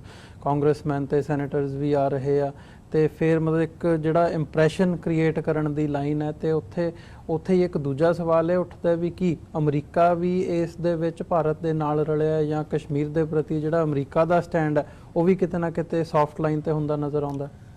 ਦੇਖੋ, ਬਹੁਤ ਵਾਰ ਅੰਦਰ ਕੀ ਹੁੰਦਾ ਹੈ ਉਹ ਸਾਨੂੰ ਬਹੁਤ ਅਰਸੇ ਬਾਅਦ ਪਤਾ ਲੱਗਦਾ ਹੈ, ਜਦੋਂ ਕਿ ਜਾਂ ਤਾਂ ਕੋਈ ਡਾਕੂਮੈਂਟ ਡੀਕਲਾਸੀਫਾਈ ਹੁੰਦੇ ਨੇ 30 ਸਾਲ ਬਾਅਦ, ਜਾਂ ਜਿਹੜਾ ਬੰਦਾ ਕੋਈ ਵਿਚਕਾਰ ਹੁੰਦਾ ਉਹ ਆਪਣੇ ਮੈਮੋਇਰਸ ਲਿਖਦਾ ਹੈ ਕਿ ਵੀ ਮੈਂ ਇੱਥੇ ਸੀ, ਇਹ ਹੋਇਆ, ਉਦੋਂ ਉਹਦੀ ਭਿਣਕ ਪੈਂਦੀ। ਜਿਵੇਂ ਅੱਜ ਦੀ ਮੇਨ ਖਬਰਾਂ 'ਚ ਸੀ ਕਿ ਡੇਵਿਡ ਕੈਮਰਨ ਜਿਹੜਾ ਪ੍ਰਾਈਮ ਮਿਨਿਸਟਰ ਰਿਹਾ ਇੰਗਲੈਂਡ ਦਾ, ਉਹਨੇ ਆਪਣੇ ਮੈਮੋਇਰਸ ਲਿਖੇ ਨੇ, ਔਰ ਉਹਨੇ ਜ਼ਿਕਰ ਕੀਤਾ ਹੈ ਕਿ ਵੀ ਜਦੋਂ ਸਕਾਟਲੈਂਡ ਦੇ ਵਿੱਚ ਰੈਫਰੈਂਡਮ ਹੋਣ ਜਾ ਰਿਹਾ ਸੀ, ਮੈਂ ਕੁਈਨ ਨੂੰ ਕਿਹਾ ਕਿ ਵੀ ਗੱਲ ਪਾਸੇ ਜਾ ਸਕਦੀ ਹੈ, ਤੇ ਜੇ ਤੂੰ ਥੋੜਾ ਜਿਹਾ ਆਪਣਾ ਆਈਬ੍ਰੋ ਜਿਹੜਾ ਹੈ ਉਹਨੂੰ ਥੋੜਾ ਜਿਹਾ ਵੀ ਚੁੱਕ ਦੇ ਤੇ ਸਾਨੂੰ ਉਹਦੇ 'ਚ ਫਾਇਦਾ ਹੋ ਸਕਦਾ ਜੀ। ਔਰ ਕਹਿੰਦੇ ਵੀ ਉਹਨੇ ਜਦੋਂ ਇੱਕ ਪੱਤਰਕਾਰ ਨੇ ਜਾਂ ਕਿਸੇ ਨੇ ਉਸ ਰੈਫਰੈਂਡਮ ਤੋਂ ਠੀਕ ਪਹਿਲਾਂ ਉਹਨੂੰ ਪੁੱਛਿਆ ਕੁਈਨ ਨੂੰ ਕਿ ਜੀ ਇਸ ਬਾਰੇ ਤੁਹਾਡਾ ਕੀ ਖਿਆਲ ਹੈ, ਤੇ ਕਹਿੰਦਾ ਉਹਨੇ ਇਹੀ ਕਿਹਾ ਕਿ ਵੀ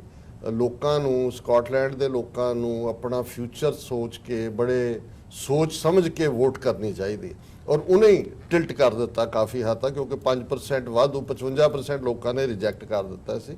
ਔਰ ਫਿਰ ਉਹਨੇ ਇੱਕ ਫਰੇਜ਼ ਯੂਜ਼ ਕੀਤਾ ਕਿ ਜਦੋਂ ਮੈਂ ਕੁਈਨ ਨੂੰ ਫੋਨ ਦੇ ਉੱਤੇ ਦੱਸਿਆ ਕਿ ਇਹ ਹੋਇਆ, ਤੇ ਉਹਦੀ ਐਕਸਪ੍ਰੈਸ਼ਨ ਹੈ ਕਿ ਵੀ ਜਿਵੇਂ ਉਹ ਖੁਸ਼ੀ ਨਾਲ ਨੱਚ ਪਈ ਹੋਏ, ਇਸ ਕਿਸਮ ਦੀ ਅੰਗਰੇਜ਼ੀ ਦੀ ਟੂ ਪਰ ਡਾਊਨ ਇਸ ਕਿਸਮ ਦਾ ਸੀ, ਜਿਹੜੀ ਕਿ ਬਿੱਲੀ ਆਵਾਜ਼ ਕੱਢਦੀ ਹੈ, ਬਿੱਲੀ ਦਾ ਗੁਰਗੁਰਾਣਾ ਉਹਨੂੰ ਪਰ ਕਹਿੰਦੇ ਨੇ ਜੀ। ਸੋ ਇਹ ਮੈਂ ਇਸ ਲਈ ਕੋਟ ਕੀਤਾ ਹੈ ਕਿ ਹੁਣ ਅੱਜ ਤੱਕ ਇਹ ਸੋਚਿਆ ਨਹੀਂ ਸੀ ਜਾ ਸਕਦਾ ਕਿ ਕਿੰਗ ਜਾਂ ਕੁਈਨ ਜਿਹੜੀ ਸੈਰੇਮੋਨੀਅਲ ਹੈ ਉਹ ਇਨਰ ਅਫੇਅਰਸ ਦੇ ਵਿੱਚ ਜਿਹੜਾ ਹੈ ਉਹ ਇੰਟਰਫੇਅਰ ਕਰਦੀ ਹੈ। ਹੁਣ ਮੋਦੀ ਜਾਂ ਟਰੰਪ, ਹਾਲਾਂਕਿ ਟਰੰਪ ਵੀ ਕਹਿੰਦਾ ਜੀ ਮੈਂ ਬਹੁਤ ਫਰੈਂਡਲੀ ਹਾਂ, ਮੋਦੀ ਵੀ ਕਹਿੰਦਾ ਇਹ ਹੈ, ਉਹਨੇ ਐਸੀ ਕੀ ਇੰਡੀਕੇਸ਼ਨ ਉਹਨੂੰ ਦਿੱਤੀ, ਉਹਨੇ ਉਹਨੂੰ ਕੀ ਲਿਆ, ਜਾਂ ਗੋ ਹੈਡ ਦਿੱਤਾ, ਜਾਂ ਜਿਵੇਂ ਮੈਂ ਪਿਛਲੇ 2-3 ਦਿਨ ਤੋਂ ਜਿਹੜੀਆਂ ਸਟੋਰੀਜ਼ ਇੰਡੀਅਨ ਮੀਡੀਆ 'ਚ ਖਾਸ ਤੌਰ ਤੇ ਜਿਵੇਂ ਸੋਸ਼ਲ ਮੀਡੀਆ ਜਿਹਨਾਂ ਦੇ ਬੈਠੇ ਏਜੰਟ ਨੇ, ਔਰ ਜੇ ਇਹਨਾਂ ਦਾ ਤੁਸੀਂ ਨੈਰੇਟਿਵ ਰਾਜਨਾਥ ਸਿੰਘ ਹੋਏ, ਡਿਫੈਂਸ ਮਿਨਿਸਟਰ ਅਮਿਤ ਸ਼ਾਹ ਹੋਏ, ਔਰ ਈਵਨ ਫੋਰਨ ਮਿਨਿਸਟਰ ਜਿਹਨੇ 100 ਦਿਨ ਮੋਦੀ ਦੇ 'ਚ ਪਹਿਲੀ ਪ੍ਰੈਸ ਕਾਨਫਰੰਸ ਕੀਤੀ ਹੈ, ਜੈ ਸ਼ੰਕਰ, ਉਹ ਕਹਿ ਰਿਹਾ ਜੀ ਕਿ ਹੁਣ ਪਾਕਿਸਤਾਨ ਆਕੂਪਾਈਡ ਕਸ਼ਮੀਰ ਇੱਕ ਦਿਨ ਸਾਡਾ ਜਿਓਗ੍ਰਾਫੀਕਲ ਹਿੱਸਾ ਬਣੇਗਾ, ਇਹਦੇ ਬਾਰੇ ਕੋਈ ਸ਼ੱਕ ਨਹੀਂ ਹੋਣਾ ਚਾਹੀਦਾ। ਹੁਣ ਇਹਨਾਂ ਦੇ ਸਾਰੇ ਮੀਡੀਆ ਤੇ ਗੱਲ ਗਿਲਗਿਤ ਬਾਲਸਤਾਨ ਦੇ ਹਵਾਲੇ ਨਾਲ ਆ ਰਹੀ ਹੈ, ਔਰ ਉਹਦਾ ਜਿਹੜਾ ਬਹੁਤ ਸਾਰੀਆਂ ਇਸ ਦੇ ਉੱਤੇ ਉਹ ਵੀਡੀਓਜ਼ ਵੀ ਪਾ ਰਹੇ ਨੇ ਕਿ ਜੇ ਗਿਲਗਿਤ ਬਾਲਸਤਾਨ ਆ ਜਾਏ ਤਾਂ ਸਿੱਧੀ ਐਕਸੈਸ ਅਫਗਾਨਿਸਤਾਨ ਨਾਲ ਵੀ ਜੁੜ ਜਾਂਦੀ ਹੈ, ਚਾਈਨਾ ਦਾ ਜਿਹੜਾ ਕੋਰੀਡੋਰ ਹੈ ਉਹ ਵੀ ਬਲੌਕ ਹੋ ਜਾਂਦਾ ਹੈ, ਔਰ ਇੰਡੀਆ ਦਾ ਬਾਰਡਰ ਤਾਜ਼ਿਕਸਤਾਨ ਨਾਲ ਵੀ ਲੱਗਦਾ ਹੈ, ਅਫਗਾਨਿਸਤਾਨ ਨਾਲ ਵੀ ਲੱਗਦਾ ਹੈ। ਚਾਈਨਾ ਨੂੰ ਇੰਡੀਆ ਅਸ਼ੋਰ ਕਰਦੇ ਕਿ ਵੀ ਅਸੀਂ ਤੁਹਾਡਾ ਰਸਤਾ ਜਾਣ ਦਿਆਂਗੇ, ਔਰ ਇਹ ਸਮਝਦੇ ਨੇ ਵੀ ਜਿਵੇਂ ਕੇਕ ਕੱਟਣਾ ਹੈਗਾ ਕਿਸੇ ਦੇ ਬਰਥਡੇ ਦੇ ਮੌਕੇ ਤੇ। ਪਰ ਜੇ ਇਸ ਲਾਈਨ ਤੇ ਸੋਚ ਰਹੇ ਨੇ, ਇਹ ਇੰਡੀਆ ਦੀ ਸੋਚ ਨਹੀਂ ਹੈਗੀ। ਇਹ 72 ਸਾਲ ਤੋਂ ਚੱਲ ਰਿਹਾ ਸੀ, ਕਸ਼ਮੀਰ ਪਹਿਲਾਂ ਵੀ ਉੱਥੇ ਹੀ ਸੀ, ਗਿਲਗਿਤ ਬਾਲਸਤਾਨ ਆਜ਼ਾਦ ਕਸ਼ਮੀਰ ਵੀ ਉੱਥੇ ਹੀ ਸੀ, ਦੂਜਾ ਵੀ ਇਹ ਸੀ। ਇਹ ਜੇ ਕਿਸੇ ਨੂੰ ਸੂਟ ਕਰਦਾ ਹੈ ਤੇ ਉਹ ਅਮਰੀਕਾ ਹੈ। ਜਾਂ ਤਾਂ ਇਹ ਇੰਨੇ ਕੁ ਓਵਰ ਸਮਾਰਟ ਹੋ ਗਏ ਨੇ ਕਿ ਵੀ ਇਹ ਜਿਹੜੀ ਉਹਨਾਂ ਨੇ ਇਲੀਗਲ ਆਕੂਪਾਈ ਕੀਤਾ ਹੋਇਆ ਸੀ ਕਸ਼ਮੀਰ, ਜਿਹਨੂੰ 3 ਹਿੱਸਿਆਂ 'ਚ ਵੰਡ ਦਿੱਤਾ ਹੈ, ਇਹ ਅਮਰੀਕਾ ਨੂੰ ਕਹਿ ਰਹੇ ਨੇ ਜੀ ਹੁਣ ਤੁਸੀਂ ਇਹਦੇ ਤੇ ਕੋਈ ਅੱਗੇ ਨਾ ਕੋਈ ਸਾਡੇ ਤੇ ਦਬਾਅ ਪਾਓ, ਅਸੀਂ ਸਾਡੀ ਮਦਦ ਕਰੋ, ਅਸੀਂ ਤੁਹਾਨੂੰ ਗਿਲਗਿਤ ਬਾਲਸਤਾਨ ਵੀ ਲੈ ਦਿੰਨੇ। ਜਾਂ ਤਾਂ ਇਹ ਤੇ ਜਾਂ ਇਹ ਹੈ ਵੀ ਇਹ ਖੇਡ ਹੀ ਅਮਰੀਕਾ ਦੀ ਰਹੀ, ਪਿੱਛੇ ਡਿਸੈਪਸ਼ਨ ਦੀ ਖੇਡ ਰਹੀ। ਇਮਰਾਨ ਖਾਨ ਨੂੰ ਜਿਹੜਾ ਉਹ ਆਰਬਿਟ੍ਰੇਸ਼ਨ ਦਾ ਲੋਲੀਪੌਪ ਫੜਾ ਦਿੱਤਾ, ਇਧਰ ਕੋਈ ਹੋਰ ਲਾਈਨ ਚੱਲ ਰਹੀ ਸੀ। ਸੋ ਕੁੱਲ ਮਿਲਾ ਕੇ ਇਹਦੇ 'ਚ ਕੋਈ ਸ਼ੱਕ ਨਹੀਂ ਹੈ ਕਿ ਅਜੇ, ਕਿਉਂਕਿ ਅਸੀਂ ਇਹ ਦੇਖਣਾ ਵੀ ਟਰੰਪ ਨੇ ਕੀ ਕਹਿਣਾ। ਇਹ ਜਨਰਲ ਅਸੈਂਬਲੀ 'ਚ ਵੀ, ਈਵਨ ਹਿਊਸਟਨ ਵਾਲੇ 'ਚ ਵੀ, ਔਰ ਜਿਹੜੀ ਹਿਊਸਟਨ ਦੀ ਮੀਟ 'ਚੋਂ ਮੈਨੂੰ ਲੱਗਦਾ ਵੀ ਇੰਡੀਆ ਨੇ ਇੱਕਦਮ ਜਿਹੜੀ ਗੱਲ ਕੱਢਣੀ ਹੈ, ਜਿਹੜੀ ਟਰੰਪ ਨੇ ਵੀ ਕਿਹਾ ਕਿ ਕੋਈ ਅਨਾਉਂਸਮੈਂਟ ਹੋ ਸਕਦੀ ਹੈ, ਉਹ ਟੈਰਿਫ ਦਾ ਮਾਮਲਾ। ਕਿਉਂਕਿ ਇੱਕ ਗੱਲ ਨਾ ਭੁੱਲੀਏ ਕਿ ਅਮਰੀਕਾ ਦਾ ਨਾ ਇੰਡੀਆ ਸਕਾ ਹੈ ਤੇ ਨਾ ਕੋਈ ਹੋਰ ਹੈ, ਖੇਡ ਪੈਸੇ ਦੀ ਹੈ। ਚਾਈਨਾ ਦੇ ਉੱਤੇ ਵੀ ਪ੍ਰੈਸ਼ਰ ਜਿਹੜਾ ਉਹ ਫੇਵਰੇਬਲ ਡੀਲ ਦਾ ਕਿ ਬਈ ਉਹਨਾਂ ਦੀ 600-700 ਬਿਲੀਅਨ ਡਾਲਰ ਦੀ ਸਰਪਲਸ ਸੀ, ਔਰ ਟਰੰਪ ਇਸ ਮਾਮਲੇ ਦੇ ਵਿੱਚ ਕਾਮਯਾਬ ਹੋ ਰਿਹਾ। ਕੈਨੇਡਾ ਨਾਲ ਵੀ ਉਹਨਾਂ ਨੇ ਫੇਵਰੇਬਲ ਆਪਣੀ ਡੀਲ ਕੀਤੀ ਹੈ ਜੀ, ਔਰ ਇੰਡੀਆ ਤੋਂ ਉਹਨਾਂ ਨੇ ਜਿਹੜਾ ਇਹ ਆ ਰਿਹਾ ਕਿ ਜੀ ਕੱਲ 60 ਕਾਂਗਰਸਮੈਨਾਂ ਨੇ 40 ਕਾਂਗਰਸਮੈਨਾਂ ਨੇ ਕਿਹਾ ਕਿ ਜੀ ਇੰਡੀਆ ਨੂੰ ਜਿਹੜਾ ਰਿਲੀਫ ਸੀ ਉਹਦੇ ਤੇ ਟੈਰਿਫ ਨਹੀਂ ਸੀ ਲੱਗਦਾ ਪ੍ਰੋਡਕਟ, ਉਹਨੂੰ ਬਹਾਲ ਕੀਤਾ ਜਾਏ। ਨਾਲ ਦੀ ਨਾਲ ਸਟੋਰੀ ਪਲਾਂਟ ਹੈ ਜੀ ਕਿ ਜਿਹੜੇ ਵਾਸ਼ਿੰਗਟਨ ਸਟੇਟ ਦੇ ਐਪਲਸ ਨੇ ਉਹ ਫਾਰਮਰ ਬੁਰੀ ਤਰ੍ਹਾਂ ਦੁਖੀ ਨੇ ਕਿਉਂਕਿ ਉਹਦੀ ਵੱਡੀ ਜਿਹੜੀ ਐਕਸਪੋਰਟ ਸੀ ਉਹ ਇੰਡੀਆ ਨੂੰ ਸੀ। ਸੋ ਹੋ ਸਕਦਾ ਹੈ ਟਰੰਪ ਉਸ ਫੈਸਲੇ ਨੂੰ ਵਾਪਸ ਲੈਣ ਦੀ ਗੱਲ ਕਰ ਸਕਦਾ ਹੈ ਉੱਥੇ, ਔਰ ਮੈਨੂੰ ਨਹੀਂ ਲੱਗਦਾ ਕਿ ਵੀ ਕੋਈ ਕਸ਼ਮੀਰ ਦੇ ਮੁੱਦੇ ਤੇ ਕਮੈਂਟ ਹੋਏਗਾ। ਸੋ ਕੁੱਲ ਮਿਲਾ ਕੇ ਅਮਰੀਕਾ ਦਾ ਜੇ ਖੁੱਲ੍ਹ ਕੇ ਇੰਡੀਆ ਦੇ ਨਾਲ ਨਾ ਵੀ ਉਹਨਾਂ ਦੀ ਇਹ ਸਕੀਮ ਦਾ ਹਿੱਸਾ ਹੋਏ, ਪਰ ਕਿਤੇ ਨਾ ਕਿਤੇ ਇੰਡੀਆ ਨੂੰ ਇਹ ਹੈ ਕਿ ਅਮਰੀਕਾ ਜਿਹੜਾ ਹੈ ਉਹ ਬਹੁਤ ਨੈਗੇਟ ਨਹੀਂ ਕਰੇਗਾ ਸਾਰੀ ਗੱਲ ਨੂੰ, and they will fall in line. ਇਹ ਅਸੀਂ ਇਹਦੇ ਚੋਂ ਜ਼ਰੂਰ ਕੰਕਲੂਡ ਕਰ ਸਕਦੇ ਹਾਂ ਜਿਹੜੀਆਂ ਡਿਵੈਲਪਮੈਂਟਸ ਪਿਛਲੇ 45 ਦਿਨਾਂ ਦੀਆਂ ਨੇ ਕਸ਼ਮੀਰ ਦੇ ਹਵਾਲੇ ਨਾਲ। ਜੀ ਮਲਕ ਸਾਹਿਬ, ਤੁਸੀਂ ਕਿਵੇਂ ਦੇਖਦੇ ਹੋ ਜੇ ਇਹ ਗੱਲ ਇਸ ਹਿਸਾਬ ਨਾਲ ਪੈਨ ਆਊਟ ਹੁੰਦੀ ਹੈ ਵੀ ਅਮਰੀਕਾ ਇਸ ਸਾਰੇ ਇਸ਼ੂ ਦੇ ਉੱਤੇ ਯੂਨਾਈਟਿਡ ਨੇਸ਼ਨ ਜਨਰਲ ਅਸੈਂਬਲੀ ਦਾ ਮਾਮਲਾ ਹੋਵੇ, ਹਿਊਸਟਨ ਨੂੰ ਕਨੈਕਟ ਕਰਕੇ ਕਸ਼ਮੀਰ ਦੇ ਨਾਲ ਜੋੜ ਕੇ ਦੇਖੀਏ ਤੇ ਭਾਰਤ ਦੇ ਹੱਕ ਵਿੱਚ ਕਿਤੇ ਨਾ ਕਿਤੇ ਜਾਂਦਾ ਨਜ਼ਰ ਆਉਂਦਾ, ਤਾਂ ਫਿਰ ਮਤਲਬ ਪਾਕਿਸਤਾਨ ਦੇ ਲਈ ਇਹਦੇ ਕੀ ਮਾਇਨੇ ਨੇ? ਦੇਖੋ, ਜਿਹੜਾ ਹੂਸਟਨ ਦੇ ਅੰਦਰ ਮੋਦੀ ਦੀ ਹਮਾਇਤ ਦੇ ਅੰਦਰ ਜਿਹੜੇ ਸਟੇਡੀਅਮ ਦੇ ਅੰਦਰ ਉਹ ਇੱਕ ਜਲਸਾ ਹੋ ਰਿਹਾ ਹੈ ਜਿਹਦੇ ਅੰਦਰ ਮੋਦੀ ਨਾਗੁਜ਼ੀਰ ਤੇ ਉਹਦੇ ਅੰਦਰ ਅਗਰ ਡੋਨਲਡ ਟਰੰਪ ਦੀ ਮੌਜੂਦਗੀ ਹੈ ਤੇ ਮੈਂ ਨਹੀਂ ਸਮਝਦਾ ਕਿ ਕੋਈ ਕਸ਼ਮੀਰ ਤੇ ਕੋਈ ਇਸ ਕਿਸਮ ਦਾ ਡੋਨਲਡ ਟਰੰਪ ਸਟੇਟਮੈਂਟ ਦੇਗਾ ਜਾਂ ਫੋਰਨ ਆਫਿਸ ਜਾਂ ਸਟੇਟ ਡਿਪਾਰਟਮੈਂਟ ਡੋਨਲਡ ਟਰੰਪ ਨੂੰ ਇਹ ਮਸ਼ਵਰਾ ਦੇਗਾ ਕਿ ਉੱਥੇ ਜਾ ਕੇ ਕੋਈ ਇੱਦਾਂ ਦੀ ਗੱਲ ਕਰੇ ਜਿੱਥੇ ਦੂਸਰਾ ਫਰੀਕ ਜਿਹੜਾ ਹੈ ਉਹ ਵੀ ਮੁਲਾਕਾਤ ਵਾਸਤੇ ਇਮਰਾਨ ਖਾਨ ਇੱਥੇ ਨਿਊਯਾਰਕ ਦੇ ਅੰਦਰ ਮੌਜੂਦ ਹੋਏਗਾ ਜੀ। ਤੇ ਇਹ ਇੰਟਰਨੈਸ਼ਨਲ ਰਾਜਨੀਤੀ ਤੁਹਾਡੇ ਕਈ ਪ੍ਰੋਗਰਾਮਾਂ ਦੇ ਅੰਦਰ ਮੈਂ ਇਹ ਕਹਿ ਚੁੱਕਿਆ ਕਿ ਵਰਡ ਯੂਜ਼ ਕੀਤਾ ਸੀ, this is a international economic world, there is no more international relations. ਤੋ ਉਹ ਜਿਹੜੀ ਟੈਰਿਫ ਦੀ ਗੱਲ ਡਾਕਟਰ ਸਾਹਿਬ ਨੇ ਕੀਤੀ ਮੈਂ ਉਸ ਤੋਂ ਸਹਿਮਤ ਹਾਂ, ਲੇਕਿਨ ਦੂਸਰੇ ਪਾਸੇ ਜਿਹੜੀ ਚੀਜ਼ ਅਸੀਂ ਇਗਨੋਰ ਕਰ ਰਹੇ ਆ ਕਿ ਠੀਕ ਹੈ ਹੂਸਟਨ ਦੇ ਅੰਦਰ ਇੱਕ 22 ਸਤੰਬਰ ਨੂੰ ਜੋ ਹੋਣਾ ਹੈ ਉਹਦਾ ਪਾਕਿਸਤਾਨ ਤੇ ਇੰਡੀਆ ਦੇ ਜਿਹੜੇ ਤਲਕਾਤ ਆ ਜਾਂ ਕਸ਼ਮੀਰ ਦਾ ਮੁੱਦਾ ਹੈ ਉਹਦਾ ਉਸ ਤੋਂ ਕੋਈ ਨਾ ਉਸ ਤੇ ਕੋਈ ਅਸਰ ਹੁੰਦਾ ਹੈ। ਜੋ ਲਾਈਨ ਭਾਰਤ ਨੇ 5 ਅਗਸਤ ਤੋਂ ਲਿੱਤੀ ਹੈ ਉਸੇ ਲਾਈਨ ਤੇ ਚੱਲ ਰਿਹਾ ਤੇ ਚੱਲੇਗਾ। ਬਲਕਿ ਦੂਸਰੀ ਗੱਲ ਕਿ ਜਿਹੜਾ ਉਹਨਾਂ ਦੇ ਫੋਰਨ ਮਿਨਿਸਟਰ ਜੇ ਸ਼ੰਕਰ ਜਿਸ ਕਿਸਮ ਦੀ ਸਟੇਟਮੈਂਟ ਦਿੱਤੀ ਹੈ, ਹਾਲਾਂਕਿ ਬੜੇ ਸੀਨੀਅਰ ਡਿਪਲੋਮੇਟ ਆ ਤੇ ਫੋਰਨ ਆਫਿਸ ਦੇ ਅੰਦਰ ਉਹਨਾਂ ਦੀ ਇੱਕ ਲੰਬਾ ਕੈਰੀਅਰ ਹੈ, ਉਹ ਸਟੇਟਮੈਂਟ ਕਿ ਅਸੀਂ ਪਾਕਿਸਤਾਨੀ ਕਸ਼ਮੀਰ ਵੀ ਲੈ ਲਾਂਗੇ ਤੇ ਗਿਲਗਿਤ ਬਲਤਿਸਤਾਨ, ਤੇ ਮੈਂ ਸਮਝਦਾ ਕਿ ਇਹ ਉਹਨਾਂ ਨੂੰ ਜ਼ੇਬ ਨਹੀਂ ਦਿੰਦਾ ਸੀ ਕਿ ਬੀਇੰਗ ਏ ਫੋਰਨ ਮਿਨਿਸਟਰ ਔਰ ਇੰਨੇ ਕੈਰੀਅਰ ਡਿਪਲੋਮੇਟ ਹੋਣ ਦੇ ਨਾਤੇ ਇਸ ਕਿਸਮ ਦੀ ਸਟੇਟਮੈਂਟਾਂ ਉਹਨਾਂ ਨੂੰ ਅਮੀਤ ਸ਼ਾਹ ਜਾਂ ਰਾਜਨਾਥ ਸਿੰਘ ਦੇਣ ਨੂੰ ਮਜਬੂਰ ਕਰ ਰਿਹਾ, ਜਿਹੜੀ ਕਿ ਇੰਟਰਨੈਸ਼ਨਲ ਮੋਰੈਲਿਟੀ ਔਰ ਇੰਟਰਨੈਸ਼ਨਲ ਜਿਹੜੀ ਡਿਪਲੋਮੈਟਿਕ ਬਿਹੇਵੀਅਰ ਹੁੰਦਾ ਹੈ ਉਹਦੀ ਵੀ ਮੁਨਾਫੀ ਹੈ। ਲੇਕਿਨ ਇਸ ਕਿਸਮ ਦੀ ਗਿੱਦੜ ਭਪਕੀਆਂ ਚੁੱਕੇ 5 ਅਗਸਤ ਦੇ ਬਾਅਦ ਅਗਰ ਤੁਸੀਂ ਦੇਖੋ ਫਰਵਰੀ ਦੇ ਅੰਦਰ ਵੀ ਇੰਡੀਆ ਨੇ ਦਿੱਤੀਆਂ ਸੀ, ਫਿਰ ਬਾਲਾਕੋਟ, ਫਿਰ ਪੁਲਵਾਮਾ, ਫਿਰ ਉਹਦੇ ਬਾਅਦ ਜਿਹੜੀ ਸਰਜੀਕਲ ਸਟ੍ਰਾਈਕ ਤੇ ਉਸ ਤੇ ਫਿਰ ਹੁਣ ਹਾਲੀਵੁੱਡ ਨੂੰ ਦੇਖਦੇ ਸੈਕੰਡ ਵਰਲਡ ਵਾਰ ਦੇ ਬਾਅਦ ਹਾਲੀਵੁੱਡ ਨੂੰ ਇਹ ਯਾਨੀ ਇਨਵੈਸਟਮੈਂਟ ਕੀਤੀ ਜਾਂਦੀ ਸੀ ਕਿ ਉਹ ਵਾਰ ਦੀ ਮੂਵੀਆਂ ਬਣਾ ਤੇ ਹਰ ਵਾਰ ਦੀ ਮੂਵੀ ਦੇ ਅੰਦਰ ਜੋ ਕੁਝ ਯਾਨੀ ਹਿਟਲਰ ਨੇ ਕੀਤਾ ਸੀ, ਜਿਹਨੂੰ ਕਦੀ ਵੀ ਕਿਸੇ ਨੇ ਯਾਨੀ ਉਹਦੀ ਹਿਮਾਇਤ ਨਹੀਂ ਕੀਤੀ ਬਲਕਿ ਮੁਜ਼ਾਮਤ ਕੀਤੀ ਕਿ ਹਿਟਲਰ ਜਿਹੜਾ ਹੈ ਉਹ ਮਾਸਕੋ ਨੂੰ ਫਤਹ ਕਰਨ ਜਾ ਰਿਹਾ ਸੀ ਤੇ ਫਿਰ ਮਾਸਕੋ ਤੋਂ ਹੀ ਉਹਦੀ ਸ਼ਿਕਸਤ ਜਿਹੜੀ ਆ ਦੁਨੀਆ ਦੇ ਅੰਦਰ ਦੇਖੀ ਗਈ। ਤੇ ਜਿਸ ਤਰ੍ਹਾਂ ਉਹ ਯੂਰਪ ਦੇ ਅੰਦਰ ਯਾਨੀ ਉਹਨੇ ਤੂਫਾਨ ਮਚਾਇਆ ਸੀ ਆਪਣੀ ਤਾਕਤ ਦਾ ਜਰਮਨੀ ਨੇ, ਲੇਕਿਨ ਇੰਡੀਆ ਜਿਹੜਾ ਹੈ ਉਹ ਜਰਮਨੀ ਨਹੀਂ ਬਣ ਸਕਦਾ। ਇੰਡੀਆ ਦੇ ਲੋਕ ਖਾਸ ਤੌਰ ਤੇ ਜਿਹੜੀ ਮੌਜੂਦਾ ਹਕੂਮਤ ਹੈ ਇਹ ਪਤਾ ਨਹੀਂ ਕਿਸ ਦੁਨੀਆ ਦੇ ਅੰਦਰ ਰਹਿ ਰਹੀਆਂ ਕਿ ਇਹ ਤੇ ਇਸ ਤਰ੍ਹਾਂ ਕਹਿੰਦੇ ਕਿ ਅਸੀਂ ਇਹ ਸਪਲਾਈ ਲਾਈਨ ਕੱਢ ਦਾਂਗੇ ਤੇ ਕਸ਼ਮੀਰ ਇਸ ਤਰ੍ਹਾਂ ਲੈ ਲਾਂਗੇ ਤੇ ਗਿਲਗਿਤ ਬਲਤਿਸਤਾਨ ਤੇ ਉਹਦੇ ਬਾਅਦ ਅਮਰੀਕਾ ਨੂੰ ਰਾਮ ਕਰਾਂਗੇ ਕਿ ਭਾਈ ਇਹ ਅਸੀਂ ਤੁਹਾਡੇ ਵਾਸਤੇ ਇੱਕ ਰਸਤਾ ਦੇ ਦਾਂਗੇ ਤੇ ਚਾਈਨਾ ਨੂੰ ਕਹਿ ਦਾਂਗੇ ਕਿ ਤੁਹਾਨੂੰ ਸਿਲਕ ਰੂਟ ਜਿਹੜਾ ਹੈ ਅਸੀਂ ਗਾਰੰਟੀ ਦੇਵਾਂਗੇ, ਤੁਸੀਂ ਉੱਥੇ ਕੋਈ ਟੈਕਸ ਤੇ ਮਹਿਸੂਲ ਲੈਣਾ ਹੈ ਚਾਈਨਾ ਕੋਲੋਂ। ਇਹ ਸਾਰੀ ਚੀਜ਼ਾਂ ਜਿਹੜੀਆਂ ਇਹ ਲੋਕ ਕਿਸੇ ਖੁਸ਼ਫਹਿਮੀ ਦੇ ਅੰਦਰ ਆ ਜਾਂ ਮੈਂ ਇਹਨਾਂ ਨੂੰ ਗਲਤ ਫਹਿਮੀ ਦੇ ਅੰਦਰ ਕਹਾਂਗਾ, ਇਹ ਇਨਫੀਰੀਅਰਿਟੀ ਕੰਪਲੈਕਸ ਦੇ ਅੰਦਰ ਆ। ਇਹ ਕਦੀ ਵੀ ਮੈਂ ਹਮੇਸ਼ਾ ਕਿਹਾ ਕਿ ਨਿਊਕਲੀਅਰ ਸਟੇਟ ਨੂੰ ਧਮਕੀਆਂ ਨਹੀਂ ਦਿੱਤੀਆਂ ਜਾਂਦੀਆਂ, ਉਹਦੇ ਨਾਲ ਤੁਸੀਂ ਡਾਇਲੋਗ ਕਰਦੇ ਹੋ। ਹੁਣ ਅਮਰੀਕਾ ਮੈਂ ਸਮਝਦਾ ਕਿ ਜਨਰਲ ਅਸੈਂਬਲੀ ਦੇ ਇਜਲਾਸ ਦੇ ਅੰਦਰ ਡੋਨਲਡ ਟਰੰਪ ਜਿਹੜਾ ਹੈ ਉਹ ਠੀਕ ਹੈ, ਇਹਨਾਂ ਦੇ ਮਾਲੀ ਮਫਾਦਾਤ ਇੰਡੀਆ ਦੇ ਨਾਲ ਆ, ਲੇਕਿਨ ਇਸ ਵੇਲੇ ਪਾਕਿਸਤਾਨ ਨੂੰ ਉਹ ਇਗਨੋਰ ਨਹੀਂ ਕਰ ਸਕਦਾ ਕਿਉਂਕਿ ਦੁਨੀਆ ਨੂੰ ਇਹ ਗੱਲ 5 ਅਗਸਤ ਦੇ ਬਾਅਦ ਪਾਕਿਸਤਾਨ ਦੇ ਜਿਹੜੇ ਡਿਪਲੋਮੇਟਸ ਆ ਦੁਨੀਆ ਭਰ ਦੇ ਅੰਦਰ ਔਰ ਜਿਸ ਤਰ੍ਹਾਂ ਯੂਰਪੀਅਨ ਮੀਡੀਆ, ਫਿਰ ਵਾਸ਼ਿੰਗਟਨ ਪੋਸਟ ਤੇ ਨਿਊਯਾਰਕ ਟਾਈਮ ਤੇ ਫਿਰ ਜਿਸ ਤਰ੍ਹਾਂ ਇੱਕ ਯਾਨੀ ਜਾਗਰੂਕ ਇਹ ਮੁੱਦਾ ਹੋਇਆ ਤੇ ਲੋਕ ਇਹ ਜਿੰਨੇ ਵੀ ਦੁਨੀਆ ਦੇ ਖਿਲਾੜੀਆਂ ਤੋਂ ਖਾਸ ਤੌਰ ਤੇ ਮੀਡੀਆ ਹੈ, ਉਹਨਾਂ ਨੂੰ ਇੱਕ ਗੱਲ ਸਮਝ ਆ ਗਈ ਆ ਕਿ ਨਿਊਕਲੀਅਰ ਜੰਗ ਦੇ ਨੇੜੇ ਇਹ ਦੋਵੇਂ ਮੁਲਕ ਪਹੁੰਚ ਗਏ ਆ, ਔਰ ਕਿਸੇ ਕਿਸਮ ਦੀ ਪੇਸ਼ਕਦਮੀ ਜਾਂ ਕਿਸੇ ਕਿਸਮ ਦਾ ਜੰਗ ਦੀ ਸੂਰਤ ਦੇ ਅੰਦਰ ਜਿਹੜਾ ਵੀ ਮੁਲਕ ਬੈਕਅਪ ਕਰੇਗਾ ਉਹ ਸ਼ਾਇਦ ਇਸ ਹੱਦ ਤੱਕ ਚਲੇ ਜਾਏ ਕਿ ਉਹ ਦੁਨੀਆ ਦਾ ਪ੍ਰੈਸ਼ਰ ਬਰਦਾਸ਼ਤ ਨਾ ਕਰੇ ਔਰ ਇੱਕ ਮੁਮਕਿਨਾ ਜਿਹੜੀ ਆ ਉਹ ਨਿਊਕਲੀਅਰ ਵਾਰ ਸ਼ੁਰੂ ਹੋ ਜਾਏ, ਜੋ ਕਿ ਦੁਨੀਆ ਦੇ ਅਮਨ ਵਾਸਤੇ, ਦੁਨੀਆ ਦੇ ਖਿੱਤੇ ਵਾਸਤੇ ਨੁਕਸਾਨਦੇਹ ਆ। ਤੇ ਮੈਂ ਸਮਝਦਾ ਕਿ ਜਿਹੜੇ ਵੀਟੋ ਪਾਵਰ ਦੇ ਅੰਦਰ ਮੁਲਕ ਬੈਠੇ ਆ ਔਰ ਅਸੀਂ ਜਿਹੜੀ ਚੀਜ਼ ਇਗਨੋਰ ਕਰ ਰਹੇ ਆ ਉਹ ਰੂਸ ਦਾ ਜਿਹੜਾ ਸਦਰ ਹੈ ਵਲਾਦੀਮੀਰ ਪੁਟਿਨ, ਉਹ ਜਿਸ ਤਰ੍ਹਾਂ ਇਸ तमाम ਖੇਡ ਦੇ ਅੰਦਰ ਉਹ ਜਿਸ ਤਰ੍ਹਾਂ ਸਾਹਮਣੇ ਆ ਰਿਹਾ ਹੈ ਔਰ ਜੋ ਕੁਝ ਉਹਨੇ ਤੁਰਕੀ ਦੇ ਅੰਦਰ ਜਾ ਕੇ, ਜਿਸ ਤਰ੍ਹਾਂ ਈਰਾਨ ਦੇ ਸਦਰ ਤੇ ਤੁਰਕੀ ਦੇ ਸਦਰ ਦੇ ਨਾਲ ਜਿਹੜੀ ਉਹਦੀ 2-3 ਦਿਨ ਪਹਿਲੇ ਮੀਟਿੰਗ ਹੋਈ ਸੀ, ਉਹਦੇ ਅੰਦਰ ਉਹਨੇ ਸਾਊਦੀ ਅਰਬ ਨੂੰ, ਯਾਨੀ ਉਹ ਪੁਟਿਨ ਦੀ ਖਾਸੀਅਤ ਹੈ ਕਿ ਉਹ ਬਾਜ਼ ਵੇਲੇ ਹੱਸ ਖੇਡ ਕੇ ਉਹ ਗੱਲ ਕਰ ਜਾਂਦਾ ਹੈ ਕਿ ਲੋਕ ਦੇਖਦੇ ਦੁਨੀਆ ਦੇ ਸਦਰ ਤੇ ਵਜ਼ੀਰ ਆਜ਼ਮ ਦੇਖਦੇ ਰਹਿ ਜਾਂਦੇ ਆ।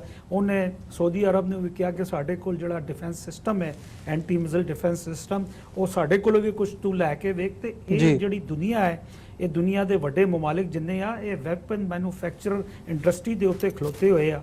ਤੇ ਇਹ ਸਾਰਾ ਜਿਹੜਾ ਅਸਲਾ ਹੈ ਜਾਂ ਤੇ ਮਿਡਲ ਈਸਟ ਦੇ ਅੰਦਰ ਲਿੱਤਾ ਜਾ ਰਿਹਾ ਹੈ, ਇਸਰਾਈਲ ਦਾ ਹਵਾ ਵਿਖਾ ਗਿਆ। ਦੂਸਰਾ, ਇੰਡੀਆ ਜਿਹੜਾ ਹੈ 60 ਤੋਂ 80 ਬਿਲੀਅਨ ਡਾਲਰ ਦਾ ਅਸਲਾ ਖਰੀਦ ਰਿਹਾ ਹੈ।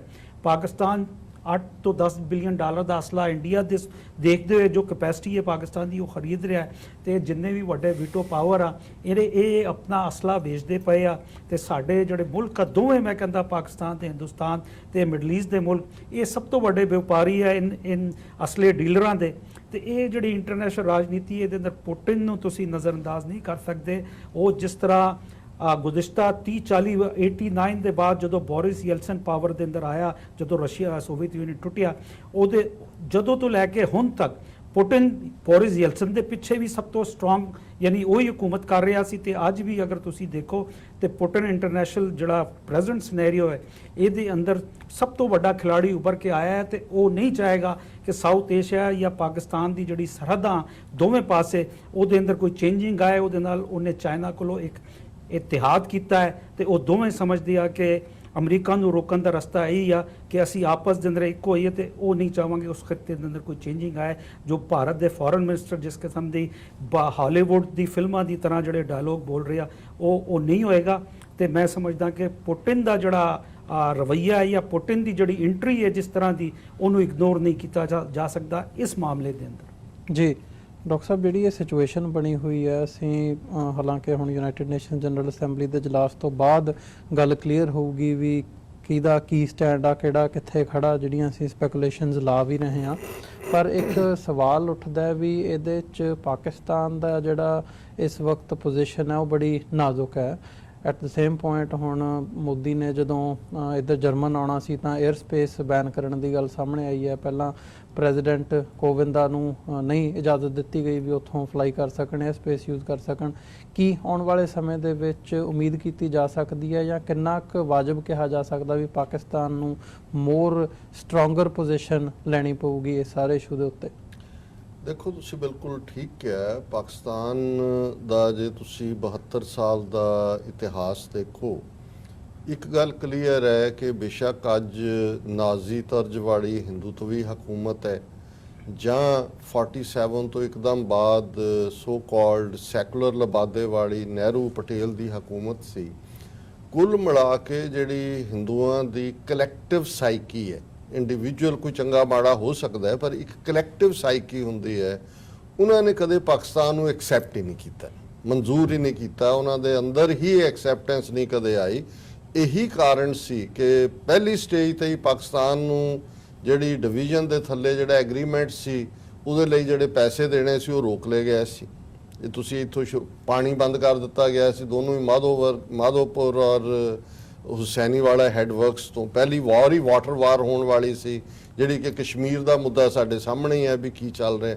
ਫਿਰ ਕਿਵੇਂ ਸਿਸਟੇਮੈਟਿਕਲੀ ਇਸ ਸਾਰੇ ਪੀਰੀਅਡ ਦੇ ਵਿੱਚ ਪਾਕਿਸਤਾਨ ਨੂੰ ਅੰਦਰੂਨੀ ਤੌਰ ਦੇ ਉੱਤੇ ਡੀਸਟੈਬਿਲਾਈਜ਼ ਕਰਨ ਲਈ ਇਸ ਤੋਂ ਵੱਡੀ ਕੀ ਗੱਲ ਹੋ ਸਕਦੀ ਹੈ ਕਿ 1971 ਦੇ ਵਿੱਚ ਡਾਇਰੈਕਟ ਫੌਜ ਦਾ ਇਸਤੇਮਾਲ ਕਰਕੇ ਜਿਹਦੇ ਗੁਰਿਲਿਆਂ ਨੂੰ, ਜਿਹਦੇ ਕਮਾਂਡੋਜ਼ ਨੂੰ ਗੁਰਿਲਿਆਂ ਦਾ ਨਾਂ ਦਿੱਤਾ ਗਿਆ, ਮੁਕਤੀ ਵਾਹਿਨੀ ਦਾ, ਮੁਲਕ ਨੂੰ ਦੋ ਹਿੱਸਿਆਂ 'ਚ ਵੰਡ ਦਿੱਤਾ।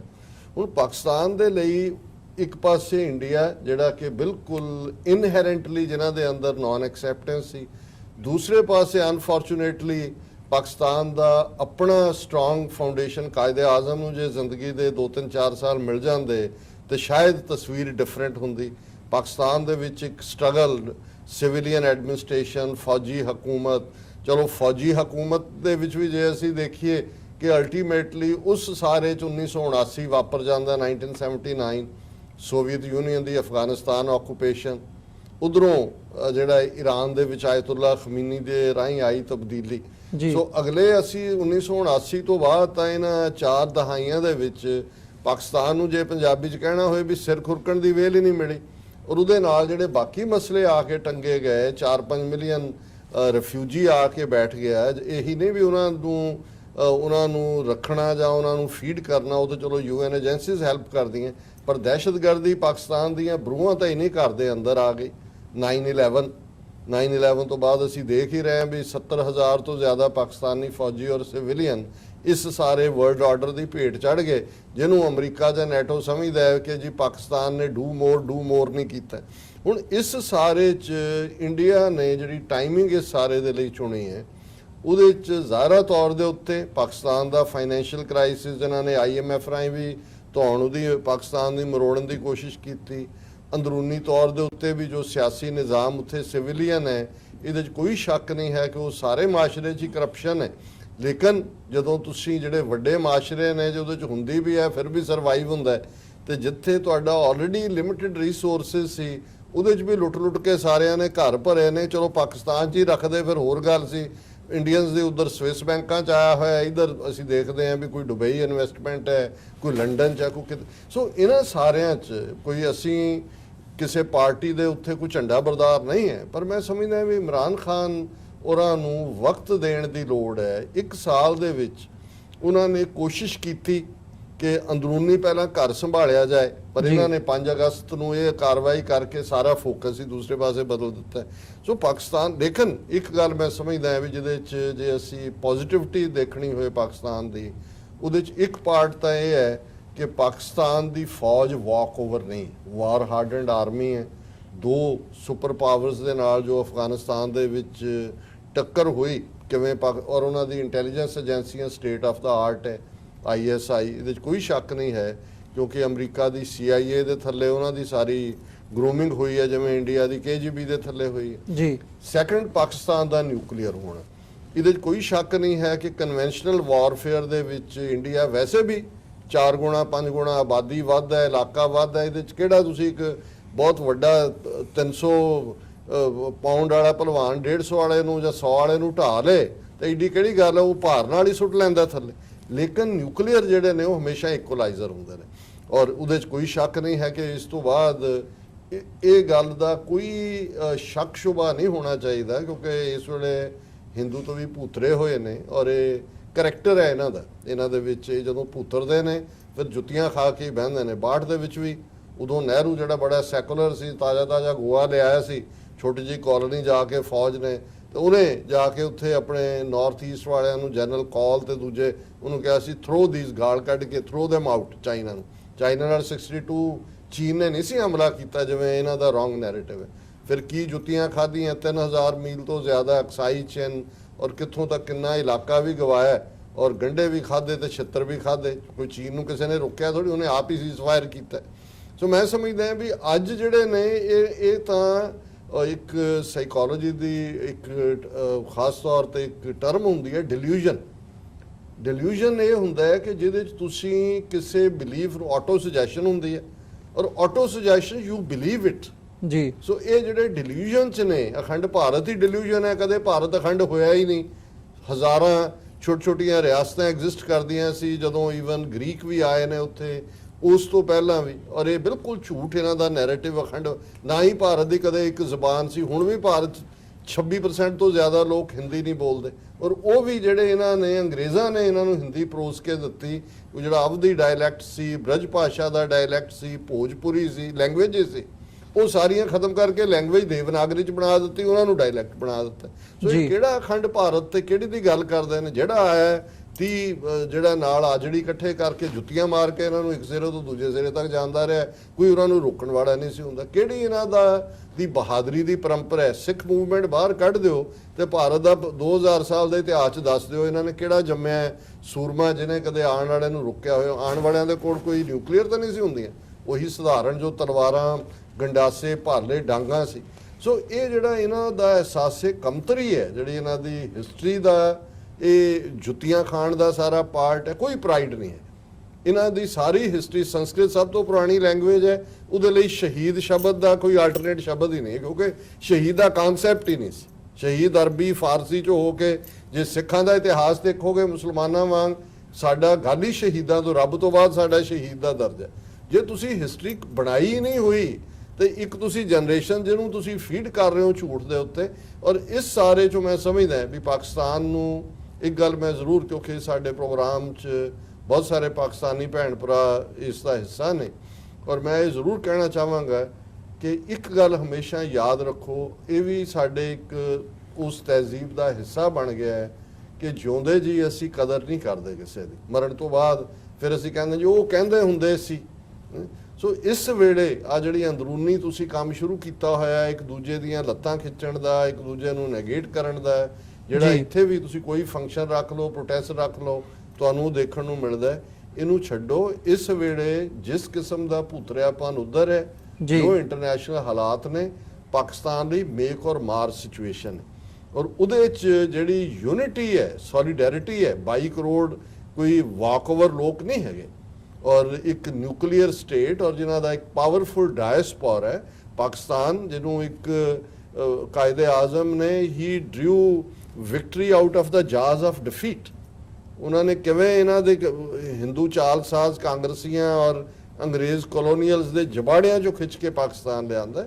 ਇਹ ਸਾਨੂੰ ਪੁੱਛੋ, ਅਸੀਂ 72 ਸਾਲ ਤੋਂ ਸਫ਼ਰ ਕਰ ਰਹੇ ਹਾਂ ਔਰ ਅਸੀਂ ਕੋਸਦੇ ਹਾਂ ਉਹਨਾਂ ਪਲਾਂ ਨੂੰ ਕਿ 47 ਦੇ ਵਿੱਚ ਸਾਡੀ ਅਹਿਮਕ ਲੀਡਰਸ਼ਿਪ ਨਾ ਹੁੰਦੀ, ਇੰਟੈਲੈਕਚੁਅਲੀ ਡਵਾਰਫ, ਤੇ ਅਸੀਂ ਅੱਜ ਜੇ 72 ਸਾਲ ਪਹਿਲਾਂ ਸਾਡੇ ਕੋਲ ਮੁਲਕ ਹੁੰਦਾ, ਅਸੀਂ ਅਮੰਗਸ ਦਾ ਫਸਟ ਵਰਲਡ ਕੰਟਰੀਜ਼ ਹੁੰਦੇ, ਔਰ ਇਵੇਂ ਜ਼ਲੀਲ ਨਾ ਹੋ ਰਹੇ ਹੁੰਦੇ ਹਰ ਥਾਂ ਦੇ ਉੱਤੇ। ਸੋ ਪਾਕਿਸਤਾਨੀਆਂ ਨੂੰ ਇਹ ਮੁਲਕ ਤੋਹਫੇ ਦੇ ਵਿੱਚ ਮਿਲਿਆ ਹੋਇਆ ਹੈ, ਰੱਬ ਮਿਹਰਬਾਨ ਰਿਹਾ, ਔਰ ਅੱਜ ਵੀ ਕੋਈ ਪਾਕਿਸਤਾਨ ਦਾ ਕੁਝ ਨਹੀਂ ਵਿਗੜਿਆ ਹੋਇਆ ਜੀ। ਉਸ ਨੂੰ ਹੀ ਜਿਹੜਾ ਤੁਸੀਂ ਯਕਜ਼ਦੀ 'ਚ ਆ ਕੇ ਅਕਲ ਦੇ ਨਾਲ ਇੱਕ ਪਾਸੇ ਬਿਲਕੁਲ ਐਕਸਟ੍ਰੀਮ ਜਾ ਰਹੇ ਨੇ, ਉਹ ਸਮਝਦੇ ਨੇ ਜੀ ਇਮਰਾਨ ਖਾਨ ਉੱਥੇ ਦਵਾ ਫੌਜ ਭੇਜ ਕੇ ਹਮਲਾ ਕਿਉਂ ਨਹੀਂ ਕਰ ਦਿੰਦਾ, ਤੇ ਇੱਕ ਉਹ ਨੇ ਜਿਨ੍ਹਾਂ ਨੂੰ ਲੱਗਦਾ ਨਹੀਂ ਜੀ ਕੁਝ ਨਹੀਂ, ਬਸ ਕੁਝ ਨਹੀਂ ਪੱਲੇ, ਜੀ ਅਸੀਂ ਗਏ। ਦੋਨੋਂ ਐਕਸਟ੍ਰੀਮਸ ਨੇ। ਔਰ ਉਹਦੇ 'ਚ ਜਿਹੜੇ ਤੁਹਾਡੇ ਸਿਆਣੇ ਲੋਕ ਨੇ, ਇੰਟੈਲੈਕਚੁਅਲ ਨੇ, ਤੁਹਾਡੇ ਜਿਹੜੇ ਸੈਲਫਲੈਸ ਲੋਕ ਨੇ, ਉਹਨਾਂ 'ਚ ਮਜ਼ਹਬੀ ਲੋਕ, ਇਹ ਮਜ਼ਹਬ ਕੋਈ ਗੁਨਾਹ ਨਹੀਂ ਹੈ। ਔਰ ਜਿਹੜੇ ਮਜ਼ਹਬ ਔਰ ਦੀਨ ਔਰ ਸਾਡੇ ਵੀ ਜਿਹੜਾ ਅਲਟੀਮੇਟਲੀ ਮਜ਼ਹਬ ਤੁਹਾਡੀ ਇੱਕ ਬਾਈਂਡਿੰਗ ਸਟਰੈਂਥ ਹੈ। ਪਾਕਿਸਤਾਨ ਤਾਂ ਬਣਿਆ ਹੀ ਉਸ ਜਿਹੜੀ ਹੈ ਗਲੂ ਟੂਗੈਦਰ ਹੈ, ਉੱਥੇ ਭਾਵੇਂ ਕੋਈ ਬਲੋਚ ਹੈ, ਕੋਈ ਸਿੰਧੀ ਹੈ, ਕੋਈ ਅਫਗਾਨ ਹੈ, ਕੋਈ ਪੰਜਾਬੀ ਹੈ, ਪਰ ਅਲਟੀਮੇਟਲੀ ਇਸਲਾਮ ਗਲੂ ਹੈ ਨਾ। ਇੰਡੀਆ ਕੋਲ ਕਿਹੜਾ ਗਲੂ ਹੈ? ਇਹਨਾਂ ਨੇ ਜਿਹੜੇ ਸੀ ਉਹਨਾਂ ਨੂੰ ਵੀ ਕਹਿੰਦੇ ਨੇ ਵੀ ਤੁਸੀਂ ਇੰਡੀਅਨ ਨਹੀਂ ਹੈਗੇ। 200 ਮਿਲੀਅਨ ਮੁਸਲਮਾਨ ਪਾਸੇ ਕੱਢਦੇ, 30 ਮਿਲੀਅਨ ਸਿੱਖ ਕੱਢ ਦਿੱਤੇ, 30 ਮਿਲੀਅਨ ਈਸਾਈ ਨੇ, 100 ਮਿਲੀਅਨ ਸ਼ੂਦਰ ਬਣਾਏ ਹੋਏ ਨੇ। ਇਹ ਬਾਣੀਏ ਤੇ ਬਾਹਮਣ ਲੜਨਗੇ। ਸੋ ਇੱਕ ਪਾਸੇ ਉਹਨਾਂ ਦੀ ਡਿਸਯੂਨਿਟੀ ਹੁੰਦਿਆਂ ਵੀ ਉਹਨਾਂ ਦੇ ਵਿਦਿਨ ਇਨਹੈਰੈਂਟਲੀ ਬਿਲਟ ਉਹ ਉਹਨਾਂ ਨੇ ਯੂਨਿਟੀ ਵਾਲਾ ਖੁਰ ਚੁੱਕਿਆ ਹੋਇਆ, ਤੇ ਤੁਸੀਂ ਇੱਕ ਟੁਗੈਦਰ ਹੁੰਦਿਆਂ ਹੋਇਆ ਵੀ ਤੁਸੀਂ ਇਹ ਪ੍ਰਭਾਵ ਦੇ ਰਹੇ ਹੋ ਕਿ ਐਜ਼ ਇਫ ਤੁਸੀਂ ਕੋਈ ਮੈਚ ਹੀ ਨਹੀਂ ਹੈ। ਸੋ ਇਸ ਜਿਹੜਾ ਇਹ ਅਹਿਸਾਸੇ ਕਮਤਰੀ ਜਿਹੜਾ ਉਹਨਾਂ ਦੇ ਪ੍ਰੋਪੇਗੈਂਡਾ ਨੇ ਸਿਰਜਿਆ, ਔਰ ਅਨਫੋਰਚੂਨੇਟਲੀ ਕੁਝ ਪਾਕਿਸਤਾਨ ਦੇ ਜਿਹੜੇ ਇੰਟੈਲੈਕਚੁਅਲਸ ਨੇ ਜਾਂ ਉਹਨਾਂ ਦੇ ਟਾਕ ਸ਼ੋਜ਼ ਤੇ ਬੈਠੇ ਲੋਕ ਨੇ, ਉਹ ਵੀ ਉਸ ਨੈਰੇਟਿਵ ਨੂੰ ਕਿਤੇ ਨਾ ਕਿਤੇ ਆਪਣੇ ਸਿਰ 'ਚ ਸੁਆਹ ਪਾ ਕੇ ਜਿਹੜਾ ਮਜ਼ਬੂਤ ਕਰਦੇ ਨੇ। ਇਸ ਜਿਹੜਾ ਇਹ ਆਪਣੇ ਆਪ ਤੇ ਆਪਣੇ ਆਪ ਨੂੰ ਨਿੰਦਣ ਦੀ ਗੱਲ ਹੈ। ਸੈਲਫ ਐਨਾਲਿਸਿਸ ਬਹੁਤ ਚੰਗੀ ਗੱਲ ਹੈ, ਪਰ ਸੈਲਫ ਕੰਡੈਮਨੇਸ਼ਨ ਅਹਿਸਾਸੇ ਕਮਤਰੀ ਹੁੰਦਾ ਜੀ। ਮਲਕ ਸਾਹਿਬ, ਤੁਸੀਂ ਕਿਵੇਂ ਦੇਖਦੇ ਹੋ ਜਿਹੜੀ ਪਾਕਿਸਤਾਨ ਦੀ ਇਸ ਵਕਤ ਪੋਜੀਸ਼ਨ ਆ ਤੇ ਜਿਹੜਾ ਸਟੈਂਡ ਪਾਕਿਸਤਾਨ ਇਸ ਵਕਤ ਲੈ ਰਿਹਾ, ਕਿੰਨਾ ਕੁ ਜਾਇਜ਼, ਜਾਂ ਤੁਹਾਨੂੰ ਲੱਗਦਾ ਵੀ ਆਉਣ ਵਾਲੇ ਸਮੇਂ ਦੇ ਵਿੱਚ ਇੱਕ ਸਟਰੋਂਗਰ ਸਟੈਂਡ ਪਾਕਿਸਤਾਨ ਨੂੰ ਲੈਣਾ ਪਊਗਾ ਇਸ ਇਸ਼ੂ ਦੇ ਉੱਤੇ? ਕਿਉਂਕਿ ਜੇ ਅਮਰੀਕਾ ਵਾਲੀ ਲਾਈਨ ਉਧਰ ਜਾ ਕੇ ਜੁੜਦੀ ਹੈ ਇੰਡੀਆ ਵਾਲੇ ਪਾਸੇ, ਤੇ ਪਾਕਿਸਤਾਨ ਕਿਸ ਪੋਜੀਸ਼ਨ 'ਚ ਆਊਗਾ, ਤੇ ਨਾਲ ਉਹਦੇ ਫਿਰ ਚਾਈਨਾ ਦਾ ਫੈਕਟਰ ਵੀ ਇੱਕ ਜੁੜਦਾ। ਡਾਕਟਰ ਸਾਹਿਬ ਨੇ ਇੱਕ ਲਫ਼ਜ਼ ਯੂਜ਼ ਕੀਤਾ, ਡਿਲੂਜਨਸ।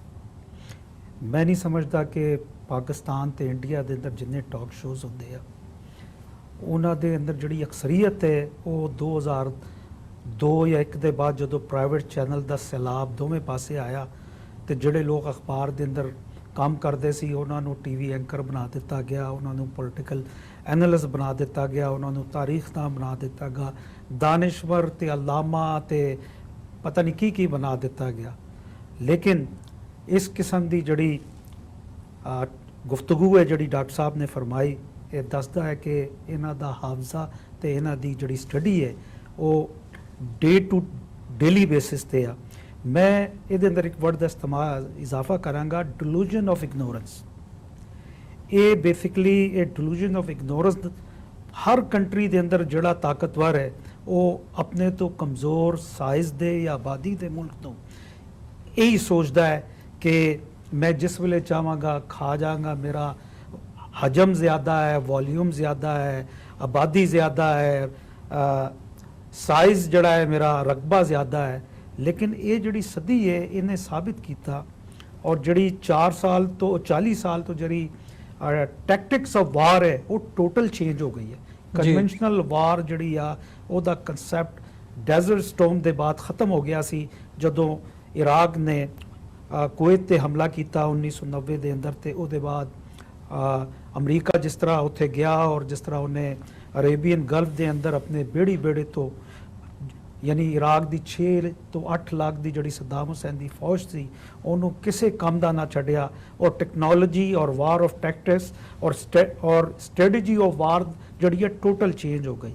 ਪਾਕਿਸਤਾਨ ਕੋਲ ਜਿਹੜੀ ਮਿਜ਼ਾਈਲ ਟੈਕਨੋਲੋਜੀ ਹੈ ਔਰ ਸਪੇਸ ਟੈਕਨੋਲੋਜੀ ਹੈ ਉਹ ਇੰਡੀਆ ਤੋਂ ਬਿਹਤਰ ਹੈ। ਮੈਂ ਨਹੀਂ ਕਹਿੰਦਾ ਕਿ ਇੰਡੀਆ ਤੋਂ ਕਾਫੀ ਸੁਪੀਰੀਅਰ ਹੈ, ਇੰਡੀਆ ਦੇ ਕੋਲ ਵੀ ਹੈ, ਲੇਕਿਨ ਇਸ ਵੇਲੇ ਪਾਕਿਸਤਾਨ ਦੁਨੀਆ ਦੇ 5 ਬਿਹਤਰੀਨ ਯਾਨੀ ਮਿਜ਼ਾਈਲ ਮੈਨੂਫੈਕਚਰਰ ਦੇ ਅੰਦਰ ਹੈ, ਜਿਹੜੇ ਇਸ ਖਾਸ ਤੌਰ ਤੇ ਨਸਰ ਮਿਜ਼ਾਈਲ ਤੇ ਜਿਹੜੇ ਛੋਟੇ ਦੂਸਰੇ ਆ ਜਿਹੜੇ ਯਾਨੀ ਇੱਕ ਮਹਦੂਦ ਯਾਨੀ ਡਿਸਟੈਂਸ ਤੋਂ ਯਾਨੀ ਜਾਂਦੇ ਆ ਔਰ ਆਪਣਾ ਕੰਮ ਕਰਕੇ ਆ ਜਾਂਦੇ। ਇਹਨਾਂ ਦਾ ਟਾਰਗੇਟ ਅੰਡਰ 300 ਕਿਲੋਮੀਟਰ ਤੇ 450 ਕਿਲੋਮੀਟਰ ਹੁੰਦਾ ਹੈ। ਲੇਕਿਨ ਇਹ ਜਿਹੜਾ ਮਸਲਾ ਹੈ ਹੁਣ ਪਾਕਿਸਤਾਨ ਇੰਡੀਆ ਦਾ, ਇਸ ਤੇ ਇਹ ਦੁਨੀਆ ਜਿਹੜੀ ਆ ਉਹ 2 ਸਿਮਤਾਂ ਤੇ ਜਾ ਰਹੀ ਆ। ਇੱਕ ਇਹ ਆ ਕਿ ਬਈ ਪਾਕਿਸਤਾਨ ਕੀ ਕਰੇਗਾ, ਪਾਕਿਸਤਾਨ ਦੇ ਇਕਤਸਾਦੀ ਹਾਲਾਤ, ਇਕਨੋਮਿਕ ਕ੍ਰਾਈਸਿਸ, ਪਾਕਿਸਤਾਨ ਦੇ ਇੰਟਰਨਲ ਜਿਹੜੇ ਪੋਲੀਟੀਕਲ ਯਾਨੀ ਸਿਨੈਰੀਓ ਜਿਹਦੇ ਅੰਦਰ ਇਮਰਾਨ ਖਾਨ ਸਾਹਿਬ ਦੀ ਜਦੋਂ ਦੀ ਹਕੂਮਤ ਆਈ ਹੈ, ਜਿਸ ਤਰ੍ਹਾਂ ਉਹਨਾਂ ਨੇ ਆਪੋਜੀਸ਼ਨ ਨੂੰ ਹੱਥੋਂ ਹੱਥ ਲਿੱਤਾ ਹੈ ਕਰਪਸ਼ਨ ਦੇ ਨਾਂ ਤੇ ਸਾਰੇ ਮਹਾਜ਼ ਇਮਰਾਨ ਖਾਨ ਕੋਲੋਂ ਖੁਲਵਾਏ ਗਏ ਆ ਕਿ ਸਾਰਿਆਂ ਨੂੰ ਇੱਕੋ ਵਕਤ ਦੇ ਅੰਦਰ ਡੱਕ ਕੇ ਜਿਹੜਾ ਹੈ ਉਹਨਾਂ ਨੂੰ ਯਾਨੀ ਸਜ਼ਾਵਾਂ ਤੋਂ ਮੈਂ ਸਮਝਦਾ ਕਿ ਇਮਰਾਨ ਖਾਨ ਨੂੰ ਵੇਟ ਕਰਨਾ ਚਾਹੀਦਾ ਸੀ। 5 ਸਾਲ ਦੀ ਹਕੂਮਤ ਹੈ, ਸਲੋ ਬਾਈ ਸਲੋ ਜਿੰਨੇ ਵੀ ਮੁਲਕ ਨੂੰ ਲੁੱਟਿਆ ਹੈ ਕੋਈ ਵੀ ਹੋਏ ਉਹਨੂੰ ਮਾਫ ਨਹੀਂ ਕਰਨਾ ਚਾਹੀਦਾ। ਜਿਹੜਾ ਪਾਕਿਸਤਾਨ ਅੱਜ ਦਿਵਾਲੀਆ ਪੋਜੀਸ਼ਨ ਤੇ ਉਹਦੀ ਵਜ੍ਹਾ ਇਹੀ ਆ, ਜਿਹੜੀ ਲੂਟ ਖਸੂਟ ਚਾਹੇ ਉਹ ਮਿਲਟਰੀ ਰਾਜ ਸੀ ਜਾਂ ਸਿਵਲ ਰਾਜ ਸੀ, ਦੋਵਾਂ ਦੇ ਅੰਦਰ ਲੋਕਾਂ ਨੇ ਮਾਲ ਬਣਾਇਆ। 1985 ਦੇ ਬਾਅਦ ਤੇ ਪਾਕਿਸਤਾਨ ਇੱਕ ਕਾਰਖਾਨਾ ਬਣ ਗਿਆ ਸੀ ਜਿਹਦੇ ਅੰਦਰ ਲੋਕ ਜਿੱਤ ਕੇ ਆਉਂਦੇ ਸੀ ਔਰ ਮਾਲ ਬਣਾ ਕੇ ਮਗਰਬੀ ਮੁਲਕਾਂ ਯੂਰਪ ਦੇ ਅੰਦਰ, ਸਵਿਸ ਦੇ ਅੰਦਰ, ਅਮਰੀਕਾ, ਕੈਨੇਡਾ, ਦੁਬਈ ਦੇ ਅੰਦਰ ਆਪਣਾ ਮਾਲ ਲੈ ਕੇ ਚਲੇ ਜਾਂਦੇ ਸੀ ਜੀ। ਲੇਕਿਨ ਅੱਜ ਇੰਡੀਆ ਜੋ ਕੁਝ ਬਿਆਨਬਾਜ਼ੀ ਕਰ ਰਿਹਾ ਹੈ ਔਰ ਜਿਸ ਕਿਸਮ ਦਾ ਮਾਹੌਲ ਗੁਜ਼ਸ਼ਤਾ 5 ਅਗਸਤ ਦੇ ਬਾਅਦ ਯਾਨੀ ਸਾਹਮਣੇ ਆਇਆ ਹੈ, ਔਰ ਖਾਸ ਤੌਰ ਤੇ ਉਮਾ ਦਾ ਜਿਹੜਾ ਰਵੱਈਆ ਸੀ ਉਹ ਕੋਈ ਅਨਐਕਸਪੈਕਟਡ ਨਹੀਂ ਸੀ। ਮੈਂ ਪੱਤਰਕਾਰ ਹਾਂ, ਮੈਂ ਪਾਕਿਸਤਾਨੀ ਹਾਂ, ਲੇਕਿਨ ਬੀਇੰਗ ਅ ਜਰਨਲਿਸਟ ਜਾਂ ਜਰਨਲਿਜ਼ਮ ਡਿਪਾਰਟਮੈਂਟ ਦੇ ਅੰਦਰ ਜਾਂ ਇੱਥੇ ਇੰਟਰਨੈਸ਼ਨਲ ਮੀਡੀਆ ਦੇ ਅੰਦਰ ਗੁਜ਼ਸ਼ਤਾ 5 ਵਰਿਆਂ ਤੋਂ ਮੈਂ ਜੋ ਕੁਝ ਇੱਥੇ ਸਿੱਖਿਆ ਕਿ ਜਰਨਲਿਸਟ ਦੀ ਆਪਣੀ ਯਾਨੀ ਸੋਚ ਹੋ ਸਕਦੀ ਹੈ, ਲੇਕਿਨ ਜਰਨਲਿਸਟ ਚੁੱਕੇ ਹੁਣ ਜਰਨਲਿਜ਼ਮ 4th ਪਿਲਰ ਹੈ ਕਿਸੇ ਵੀ ਸਟੇਟ ਦਾ। ਲੇਕਿਨ ਮੈਂ ਸਮਝਦਾ ਕਿ ਮੈਨੂੰ ਆਪਣੇ ਜਜ਼ਬਾਤ, ਮੈਂ ਹਮੇਸ਼ਾ ਕਿਹਾ ਕਿ ਜਦੋਂ ਕੈਮਰੇ ਦੇ ਸਾਹਮਣੇ ਬੈਠੀਏ ਤੇ ਲੌਜਿਕ ਦੀ ਗੱਲ ਕਰੀਏ। ਮੁਹੱਬਲ ਵਤਨੀ ਪੈਟਰੀਜ਼ਮ ਆਪਣੀ ਜਗ੍ਹਾ ਹੈ, ਲੇਕਿਨ ਗਰਾਊਂਡ ਰਿਐਲਿਟੀ ਜਿਹੜੀ ਆ ਉਹਨੂੰ ਅਗਰ ਪਾਕਿਸਤਾਨ ਦੇ ਟਾਕ ਸ਼ੋਜ਼ ਦੀ ਤਰ੍ਹਾਂ ਗਲਤ ਆਪਣੀ ਆਵਾਮ ਨੂੰ ਵਿਖਾਇਆ ਜਾਏਗਾ, ਇੰਡੀਆ ਦੇ ਟਾਕ ਸ਼ੋਜ਼ ਦੇ ਅੰਦਰ ਗਲਤ ਵਿਖਾਇਆ ਜਾਏਗਾ, ਜਿਹੜੇ ਲੋਕ ਪੋਲੀਟੀਕਲ ਐਨਾਲਿਸਟ ਬੈਠੇ ਆ ਔਰ ਐਂਕਰ ਜਿਸ ਕਿਸਮ ਦੀ ਗੱਬਰ ਸਿੰਘ ਦੀ ਜਾਂ ਪਾਕਿਸਤਾਨ ਦੇ ਅੰਦਰ ਇੱਕ ਜ਼ਮਾਨਾ ਸੀ ਕਿ ਸੁਲਤਾਨ ਰਾਈ ਤੇ ਮੁਸਤਫਾ ਕੁਰੈਸ਼ੀ ਹਰ ਪੰਜਾਬੀ ਫਿਲਮ ਦੇ ਗੰਡਾਸੇ ਫੜ ਕੇ ਜਿਹੜੇ ਆ 100 ਬੰਦੇ ਮਾਰਦੇ ਸੀ। ਗਰਾਊਂਡ ਰਿਐਲਿਟੀ ਤੇ ਇੰਟਰਨੈਸ਼ਨਲ ਵਰਲਡ ਦੇ ਅੰਦਰ ਕੋਈ ਵੀ ਸਟੇਟ ਇਸ ਤਰ੍ਹਾਂ ਨਹੀਂ ਚੱਲਦੀ। ਮੇਰੀ ਮਰਿਆਦਾ ਤੇ ਜਰਨਲਿਜ਼ਮ ਦੀ ਮਰਿਆਦਾ ਇਸ ਗੱਲ ਦੀ ਇਜਾਜ਼ਤ ਨਹੀਂ ਦਿੰਦੀ ਕਿ ਮੇਰੇ ਜੋ ਵੀ ਜਜ਼ਬਾਤ ਮੇਰੇ ਦਾਖਲੀ ਹੋਣ। ਲੇਕਿਨ ਅੱਜ ਅਗਰ ਜੋ ਪਾਕਿਸਤਾਨ ਦੀ ਸੂਰਤ ਹਾਲ ਹੈ ਔਰ ਜਿਸ ਤਰ੍ਹਾਂ ਉਮਾ ਦੇ 57 ਮੁਲਕਾਂ ਨੇ ਜੋ ਰਵੱਈਆ ਅਖਤਿਆਰ ਕੀਤਾ, ਉਹਦੇ ਅੰਦਰ ਪਾਕਿਸਤਾਨ ਨੂੰ ਸੋਚਣਾ ਪਏਗਾ। ਔਰ ਮੈਂ ਕਿਹਾ ਸੀ ਤੁਹਾਡੇ ਪ੍ਰੋਗਰਾਮ ਦੇ ਅੰਦਰ ਕਿ ਜੰਗ ਆਪਣੇ ਮੋਢੇ ਤੇ ਲੜੀ ਜਾਂਦੀ ਆ ਤੇ ਲਾਸ਼ਾਂ ਜੜੀਆਂ ਦੂਜੇ ਤੇ ਮੋਢਿਆਂ ਤੇ ਸ਼ਮਸ਼ਾਨ ਘਾਟ ਜਾਂ ਕਬਰਸਤਾਨ ਦੇ ਅੰਦਰ ਲੈ ਕੇ ਜਾਈਆਂ ਜਾਂਦੀਆਂ। ਇਹ ਜੰਗ ਪਾਕਿਸਤਾਨ ਨੇ ਕੱਲੀ ਲੜਨੀ ਆ। ਹਾਂ, ਚਾਈਨਾ ਚੂੰਕਿ ਪਾਕਿਸਤਾਨ ਦਾ ਸਟ੍ਰੈਟੇਜਿਕ ਪਾਰਟਨਰ ਹੈ, ਉਹਦੀ ਵਜ੍ਹਾ ਇਹ ਆ ਕਿ ਜਿਹੜੇ ਉਸ ਖਿੱਤੇ ਦੇ ਹਾਲਾਤ ਆ ਜਾਂ ਜੋ ਜਿਓਗ੍ਰਾਫੀਆ ਜਿਸ ਤਰ੍ਹਾਂ ਪਾਕਿਸਤਾਨ ਦੇ ਚਾਈਨਾ ਤੇ ਫਿਰ ਨਾਲ ਇੰਡੀਆ ਦਾ ਜੁੜਦਾ ਹੈ, ਚਾਈਨਾ ਨੂੰ ਪਾਕਿਸਤਾਨ ਦੀ ਜ਼ਰੂਰਤ ਹੈ ਤੇ ਪਾਕਿਸਤਾਨ ਨੂੰ ਚਾਈਨਾ ਦੀ ਇਨਵੈਸਟਮੈਂਟ ਦੀ ਜ਼ਰੂਰਤ ਹੈ। ਇਹ ਇਨਵੈਸਟਮੈਂਟ ਦਾ ਜ਼ਮਾਨਾ ਹੈ। ਉਹਦੇ ਅੰਦਰ ਅਮਰੀਕਾ ਬਹਾਦਰ ਜਿਹੜਾ ਹੈ ਉਹ ਬਿਲਾਸ਼ੁਬਾ ਭਾਰਤ ਦੀ ਪੁਸ਼ਤ ਤੇ ਖੜਾ ਹੋਇਆ ਹੈ। ਲੇਕਿਨ ਦੂਜੇ ਪਾਸੇ ਅਮਰੀਕਾ ਇਸ ਵੇਲੇ ਪਾਕਿਸਤਾਨ ਨੂੰ ਇਗਨੋਰ ਨਹੀਂ ਕਰੇਗਾ। ਲੇਕਿਨ ਇਸ ਵੇਲੇ ਪਾਕਿਸਤਾਨ ਦੀ ਜਿਹੜੀ ਲੀਡਰਸ਼ਿਪ ਹੈ ਔਰ ਖਾਸ ਤੌਰ ਤੇ ਅਪੋਜੀਸ਼ਨ ਤੇ ਇਮਰਾਨ ਖਾਨ ਦੀ ਹਕੂਮਤ ਹੈ, ਮੈਂ ਸਮਝਦਾ ਇਹਨਾਂ ਨੂੰ ਔਨ ਬੋਰਡ ਆਣਾ ਪਏਗਾ। ਔਨ ਬੋਰਡ ਇਸ ਤਰ੍ਹਾਂ ਹੀ ਆਏਗਾ ਜਿਸ ਤਰ੍ਹਾਂ ਪਾਕਿਸਤਾਨ ਦੇ ਅੰਦਰ ਇਹ ਪਕੜ ਦਕੜ ਹੋ ਰਹੀ ਹੈ। ਮੈਂ ਸਮਝਦਾ ਕਿ ਉਹਨੂੰ ਇੱਕ ਪਾਸੇ ਰੱਖ ਕੇ ਨੈਸ਼ਨਲ ਮੋਰੈਲਿਟੀ ਕਾਇਮ ਕੀਤੀ ਜਾਏ, ਕਿਉਂਕਿ ਇਸ ਵੇਲੇ ਪਾਕਿਸਤਾਨ ਜਿਹੜੀ ਜੰਗ ਤੇ ਸਸਟੇਨ ਉਸੇ ਸੂਰਤ ਦੇ ਅੰਦਰ ਕਰੇਗਾ ਕਿ ਪਾਕਿਸਤਾਨ ਦੀ ਜਿਹੜੀ ਲੀਡਰਸ਼ਿਪ ਹੈ ਉਹ ਇੰਟਰਨੈਸ਼ਨਲ ਵਰਲਡ ਨੂੰ ਔਰ ਖਾਸ ਤੌਰ ਤੇ ਇੰਟਰਨੈਸ਼ਨਲ ਵਰਲਡ ਤੋਂ ਮੁਰਾਦ ਸਿਰਫ ਅਮਰੀਕਾ ਤੇ ਅਮਰੀਕਾ ਹੈ ਜੀ। ਤੇ ਉਹਦੇ ਅੰਦਰ ਅਮਰੀਕਾ ਬਹਾਦਰ ਜਿਹੜਾ ਹੈ ਉਹ ਮੈਂ ਸਮਝਦਾ ਕਿ ਦੋਵਾਂ ਨੂੰ ਖਿਡਾਏਗਾ। ਤੇ ਕਸ਼ਮੀਰ ਦਾ ਮਸਲਾ ਜੋ ਪਾਕਿਸਤਾਨ ਦੀ ਆਵਾਮ ਜਾਂ ਪਾਕਿਸਤਾਨ ਦੀ ਸਰਕਾਰ ਜਾਂ ਪਾਕਿਸਤਾਨ ਦੇ ਡਿਪਲੋਮੇਟ ਜੋ ਨਤੀਜਾ ਅਖਜ਼ ਕਰਨਾ ਚਾਹੁੰਦੇ ਆ, ਮੈਂ ਨਹੀਂ ਸਮਝਦਾ ਕਿ ਭਾਰਤ ਉਸ ਨੂੰ ਮੰਨੇਗਾ ਜਾਂ ਅਮਰੀਕਾ ਉਸ ਵਾਸਤੇ ਭਾਰਤ ਨੂੰ ਇੰਨਾ ਪ੍ਰੈਸ਼ਰਾਈਜ਼ ਕਰੇਗਾ। ਹਾਂ, ਇਹ ਜ਼ਰੂਰ ਹੈ ਕਿ ਥਰਡ ਆਪਸ਼ਨ ਦੀ ਸੂਰਤ ਦੇ ਅੰਦਰ ਅਮਰੀਕਾ ਉਸ ਖਿੱਤੇ ਦੇ ਅੰਦਰ ਜਾ ਕੇ ਬਹਿਣਾ ਜ਼ਰੂਰ ਪਸੰਦ ਕਰੇਗਾ, ਕਿਉਂਕਿ ਆਉਣ ਵਾਲੇ ਜਿਹੜੇ 100 ਸਾਲ ਆ ਉਹਦੇ ਅੰਦਰ ਮੈਂ ਸਮਝਦਾ ਕਿ ਜੋ ਵੱਡੀ ਯਾਨੀ ਚੇਂਜਿੰਗ ਦੁਨੀਆ ਦੇ ਨਕਸ਼ੇ ਦੇ ਅੰਦਰ ਆ ਸਕਦੀ ਆ, ਉਹ ਉਹੀ ਖਿੱਤਾ ਹੈ ਜਿੱਥੇ ਇਸ ਵੇਲੇ ਰਸ਼ੀਆ ਬੈਠਾ ਹੈ, ਚਾਈਨਾ ਬੈਠਾ ਹੈ, ਈਰਾਨ ਦੇ ਜਿਹੜੇ ਮਾਮਲਾਤ ਆ ਔਰ ਭਾਰਤ ਬੈਠਾ ਹੈ ਤੇ ਪਾਕਿਸਤਾਨ, ਕਿਉਂਕਿ ਇਹ ਚਾਰੋਂ ਮੁਲਕ ਨਿਊਕਲੀਅਰ ਸਟੇਟ ਆ। ਈਰਾਨ ਨੇ ਵੀ ਕੋਸ਼ਿਸ਼ ਕੀਤੀ ਕਈ ਵਾਰੀ, ਲੇਕਿਨ ਮੈਂ ਸਮਝਦਾ ਕਿ ਇਹ ਉਹ ਖਿੱਤਾ ਹੈ ਜਿਹੜਾ ਦੁਨੀਆ ਦੇ ਅੰਦਰ ਅਮਨ ਤੇ ਜੰਗ ਦੋਵੇਂ ਕਰਾ ਸਕਦਾ ਹੈ। ਅਮਨ ਵੀ ਕਰਾ ਸਕਦਾ ਹੈ ਤੇ ਜੰਗ ਵੀ ਕਰਾ ਸਕਦਾ ਹੈ ਇਸ ਵੇਲੇ, ਕਿਉਂਕਿ ਯੂਰਪੀਅਨ ਕੰਟਰੀਜ਼ ਜਿਹੜੇ ਅੱਜ ਉਹ ਬੇਸ਼ੱਕ ਯੂਰੋ ਦੀ ਸੂਰਤ ਦੇ ਅੰਦਰ ਇੱਕ ਹੋਏ ਆ, ਲੇਕਿਨ ਅਮਰੀਕਾ ਬਹਾਦਰ ਜਾਂ ਮੈਂ ਸਮਝਦਾ ਕਿ ਨੈਟੋ ਦੀ ਛਤਰੀ ਦੇ ਥੱਲੇ ਉਹਨਾਂ ਦਾ ਇਹ ਸਾਰਾ ਸਿੰਘਾਸਨ ਕਾਇਮ ਹੈ। ਕਿਉਂਕਿ ਅਮਰੀਕਾ ਦੀ ਜਿਹੜੀ ਇਕਨੋਮੀ ਹੈ ਉਹ ਬੇਸ਼ੱਕ ਤੁਸੀਂ ਜਿੰਨਾ ਵੀ ਕੁਝ ਕਰ ਲਓ, ਲੇਕਿਨ ਉਹ ਦੁਨੀਆ ਦੀ ਸੁਪਰ ਇਕਨੋਮਿਕ ਮੈਂ ਸਮਝਦਾ ਕਿ ਇੱਕ ਕਿਸਮ ਦੀ ਤਾਕਤ ਹੈ। ਉਹਨੂੰ ਦੁਨੀਆ ਦੀ ਕੋਈ ਕੰਟਰੀ, ਚਾਹੇ ਚਾਈਨਾ ਹੋਏ, ਭਾਰਤ ਹੋਏ, ਰਸ਼ੀਆ ਹੋਏ, ਕੋਈ ਨਾ ਇਗਨੋਰ ਕਰ ਸਕਦਾ ਹੈ ਨਾ ख़त्म ਕਰ ਸਕਦਾ ਹੈ। ਇਹ ਇਸ ਮੁਲਕ ਦੇ ਅੰਦਰ 200 ਸਾਲ ਦੇ ਅੰਦਰ ਹਰ ਜਿਹੜੀ ਦੁਨੀਆ ਦੀ ਇਨਵੈਂਸ਼ਨ ਹੈ ਉਹਦਾ ਜ਼ਾਮਿਨ ਇਹ ਮੁਲਕ ਰਿਹਾ ਹੈ। ਤੇ ਮੈਂ ਸਮਝਦਾ ਕਿ ਅਮਰੀਕਾ ਬਹਾਦਰ ਜਿਹੜਾ ਹੈ ਉਹ ਦੁਨੀਆ ਦੇ ਅੰਦਰ ਇਸ ਵੇਲੇ ਅਮਨ ਵੀ ਕਾਇਮ ਕਰੇਗਾ ਤੇ ਕਸ਼ਮੀਰ ਦਾ ਮੁੱਦਾ ਵੀ ਜਿਹੜਾ ਹੈ ਜੰਗ ਦੀ ਸੂਰਤ ਦੇ ਅੰਦਰ ਵੀ ਔਰ ਨਾ ਹੋਣ ਦੀ ਸੂਰਤ ਦੇ ਅੰਦਰ ਵੀ ਅਮਰੀਕਾ ਜਿਹੜਾ ਹੈ ਉਹ ਹੀ ਕਾਇਮ ਕਰ ਸਕਦਾ ਹੈ। ਜੀ ਬਿਲਕੁਲ। ਸੋ ਜਿਹੜੇ ਸਾਡੇ ਦਰਸ਼ਕ ਇਸ ਵਕਤ ਸਾਡੇ ਨਾਲ ਜੁੜੇ ਹੋਏ ਨੇ, ਮੈਂ ਇੱਕ ਸਮਾਂ ਹੋ ਗਿਆ ਛੋਟੀ ਜੀ ਬ੍ਰੇਕ ਦਾ, ਅਸੀਂ ਬ੍ਰੇਕ ਤੋਂ ਬਾਅਦ ਜਿਹੜੀ ਇਹ ਡਿਸਕਸ਼ਨ ਹੈ, ਵਿਚਾਰ ਚਰਚਾ ਹੈ, ਇਹਨੂੰ ਇਸੇ ਲੈਅ ਦੇ ਵਿੱਚ ਕੰਟੀਨਿਊ ਕਰਾਂਗੇ।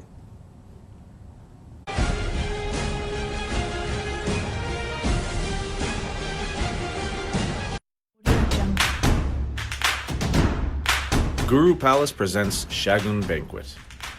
Exclusive features: wedding party hall with decent seating capacity, spacious parking, lavishly designed interiors with traditional touch, mini hall for corporate and small functions, best in-house catering. Shagun for all occasions. Call 732-398-9022.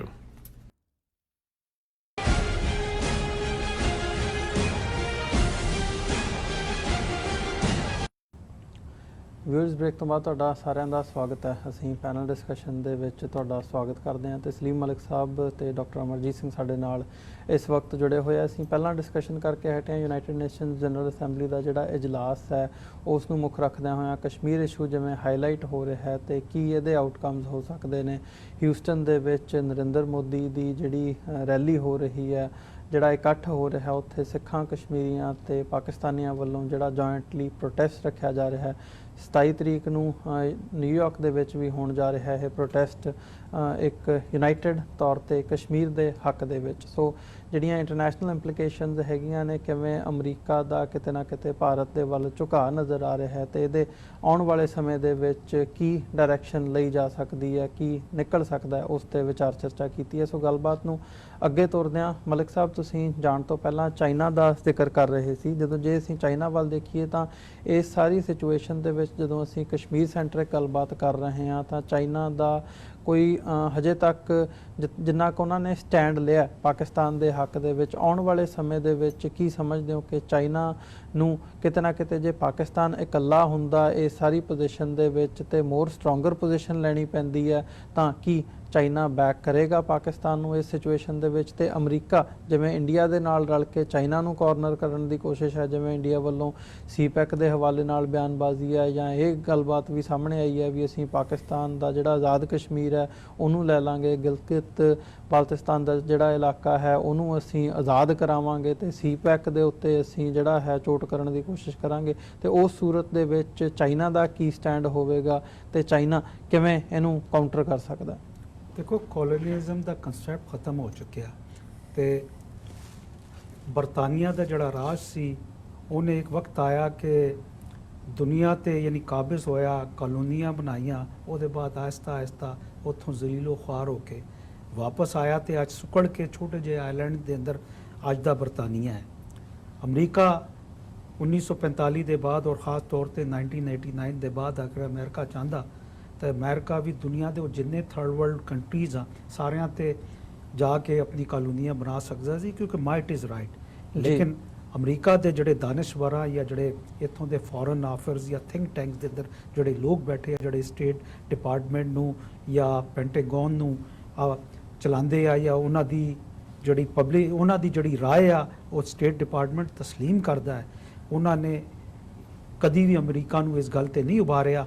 America ਨੇ ਪਹਿਲੀ ਵਾਰੀ America ਨੇ ਇਹ ਕੀਤਾ ਸੀ ਕਿ Iraq ਦੇ ਅੰਦਰ 2003 ਦੇ ਅੰਦਰ ਜਾ ਕੇ ਜਿਸ ਤਰ੍ਹਾਂ ਅਮਰੀਕਾ ਗਿਆ ਸੀ ਤੇ ਉਹਦੇ ਅੰਦਰ ਚੁੱਕੇ ਆਇਲ ਦਾ ਫੈਕਟਰ ਬਹੁਤ ਜ਼ਿਆਦਾ ਇੰਪੋਰਟੈਂਟ ਸੀ, ਲੇਕਿਨ ਅਮਰੀਕਾ ਨੇ ਉੱਥੇ ਜਾ ਕੇ ਵੀ ਵੇਖਿਆ। ਫਿਰ ਉਸ ਤੋਂ ਪਹਿਲੇ ਜਿਹੜਾ 9/11 ਹੋਇਆ ਤੇ ਅਫਗਾਨਿਸਤਾਨ ਦੇ ਅੰਦਰ ਚੁੱਕੇ ਕੁਛ ਵੀ ਇੱਕ ਲੈਂਡ ਲੌਕ ਸਟੇਟ ਸੀ, ਲੇਕਿਨ ਚੂँਕਿ ਜੋ ਵੀ ਦਹਿਸ਼ਤਗਰਦੀ ਹੋਈ ਸੀ ਉਹਦਾ ਬੈਰੋਮੀਟਰ ਅਫਗਾਨਿਸਤਾਨ ਦੇ ਅੰਦਰ ਨਜ਼ਰ ਆਇਆ ਸੀ।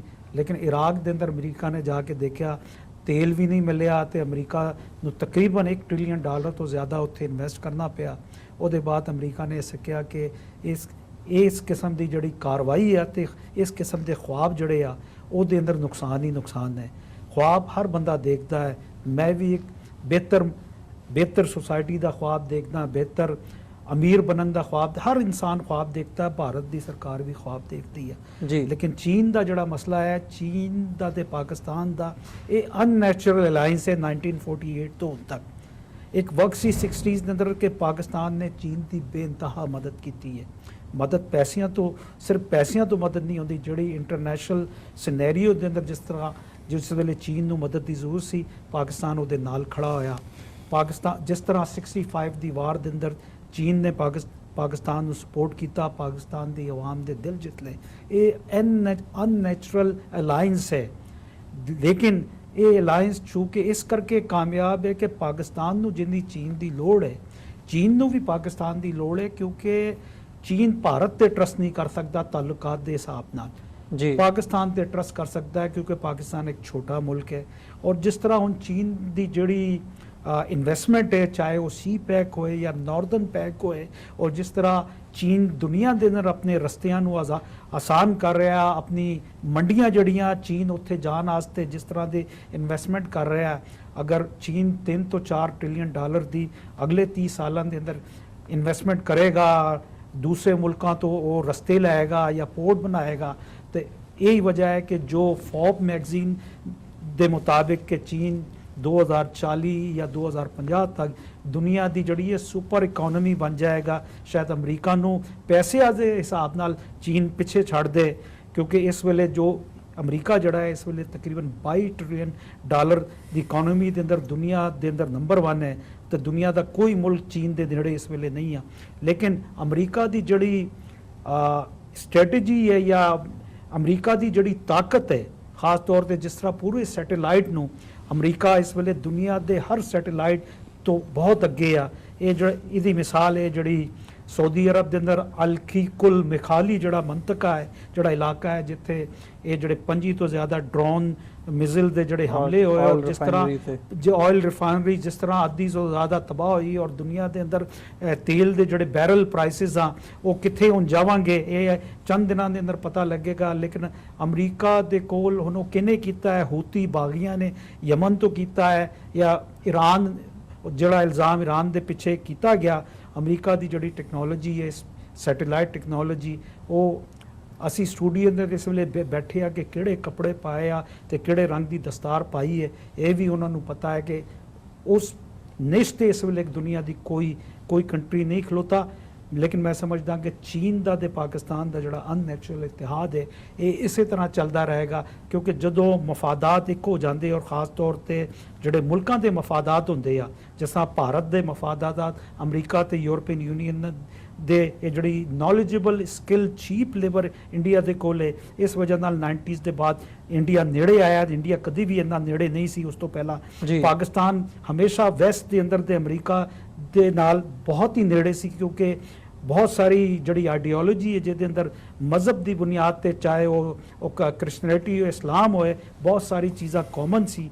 ਤੇ ਮੈਂ ਸਮਝਦਾ ਕਿ ਇਸ ਵੇਲੇ ਚਾਈਨਾ ਕਦੀ ਵੀ ਨਹੀਂ ਚਾਹੇਗਾ ਕਿ ਇੰਡੀਆ ਉਸ ਖਿੱਤੇ ਦੇ ਅੰਦਰ ਸੁਪਰਸੀਡ ਕਰੇ। ਚਾਈਨਾ ਜਦੋਂ ਵੀ ਦੇਖਾਗੇ ਕਿ ਪਾਕਿਸਤਾਨ ਨੂੰ ਕਿਸੇ ਕਿਸਮ ਦੀ ਕੋਈ ਸ਼ਿਕਸਤ, ਇਕਨੋਮਿਕ ਸ਼ਿਕਸਤ ਹੋ ਰਹੀ ਹੈ ਜਾਂ ਦੂਸਰੀ ਬਾਰਡਰ ਤੇ ਚਾਈਨਾ ਉੱਥੇ ਇੰਟਰਵੀਨ ਕਰੇਗਾ, ਕਿਉਂਕਿ ਪਾਕਿਸਤਾਨ ਦਾ ਸਸਟੇਨ ਰਹਿਣਾ ਇਸ ਵੇਲੇ ਚਾਈਨਾ ਵਾਸਤੇ ਬਹੁਤ ਜ਼ਰੂਰੀ ਹੈ। ਜੀ ਡਾਕਟਰ ਸਾਹਿਬ, ਜਿਹੜੀ ਬਿਆਨਬਾਜ਼ੀ ਇੰਡੀਆ ਵੱਲੋਂ ਕੀਤੀ ਜਾ ਰਹੀ ਹੈ ਆਜ਼ਾਦ ਕਸ਼ਮੀਰ ਨੂੰ ਲੈ ਕੇ, ਅਸੀਂ ਲੈ ਲਾਂਗੇ ਗਿਲਗਿਤ ਬਾਲਤਿਸਤਾਨ, ਫਿਰ ਸੀਪੈਕ ਤੇ ਨਿਸ਼ਾਨਾ, ਫਿਰ ਫੌਜੀ ਹਵਾਲੇ ਨਾਲ 80,000 ਕਰੋੜ ਦਾ ਆਇਆ ਵੀ ਫੌਜ ਨੂੰ ਓਵਰਆਲ ਜਿਹੜਾ ਨੇਵੀ ਹੈ, 에ਅਰ ਫੋਰਸ ਹੈ ਜਾਂ ਆਰਮੀ ਹੈਗੀ ਹੈ, ਉਹਨਾਂ ਨੂੰ 80,000 ਕਰੋੜ ਰੁਪਇਆ ਸਾਲ ਦੇ ਵਿੱਚ ਜ਼ਿਆਦਾ ਚਾਹੀਦਾ ਤਾਂ ਕਿ ਅਪਗ੍ਰੇਡਸ ਕੁਝ ਕਰ ਸਕਣ।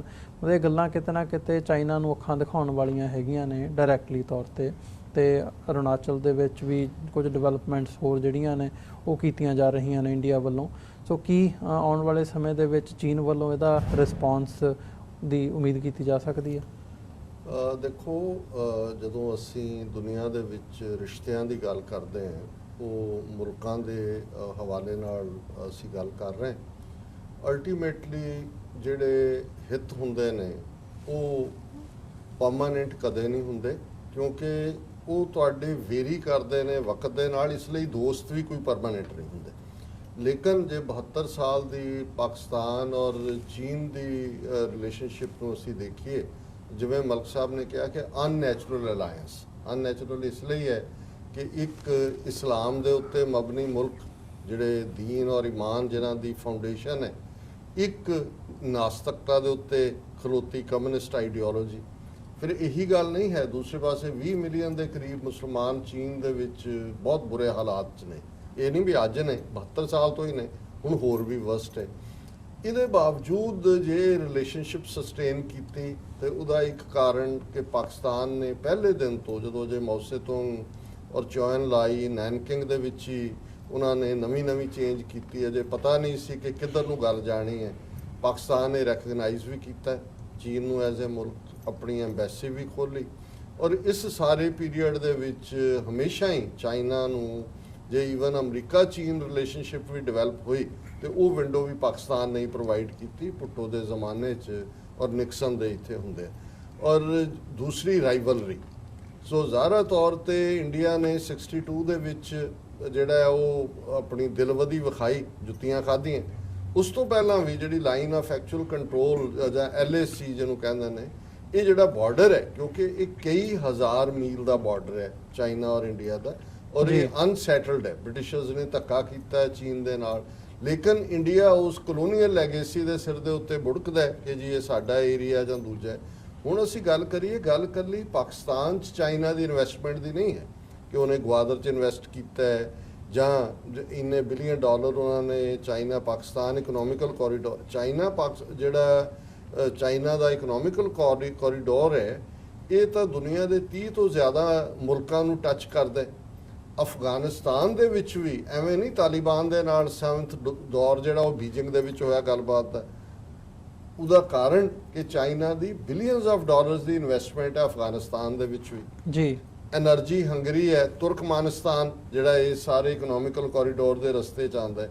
ਸੋ ਗਿਲਗਿਤ ਬਾਲਸਤਾਨ ਨੂੰ ਜੇ ਇਵੇਂ ਸਮਝਦੇ ਨੇ ਕਿ ਇਹ ਕੁਕੜੀ ਹੈ ਜਿਹਦੀ ਧੌਣ ਮਰੋੜ ਦੇਣਗੇ, ਤੇ ਇਹਨਾਂ ਦੀ ਆਪਣੀ ਕੁਕੜੀ ਤਾਂ ਚੀਨ ਦੇ ਹੱਥ 'ਚ ਹੈ। ਉਹਦੀ ਕੁਕੜੀ ਦੀ ਜਿਹੜੀ ਗਰਦਨ ਹੈ ਸਿਲੀਗੁੜੀ, ਜਦੋਂ ਮਰਜ਼ੀ ਚਾਈਨਾ ਦੇ ਕੋਲ, ਜਿਹਨੂੰ ਚਿਕਨ ਦੇ ਨੈਕ ਕਹਿੰਦੇ ਨੇ, ਚਾਈਨਾ ਐਂ ਕਰਦੇ ਤੇ ਇਹਨਾਂ ਦੀਆਂ ਸਾਰੀਆਂ 7 ਸਟੇਟਾਂ ਉੱਡ ਕੇ ਚੀਨ ਦੀ ਝੋਲੀ 'ਚ ਜਾ ਡਿੱਗਦੀਆਂ ਨੇ।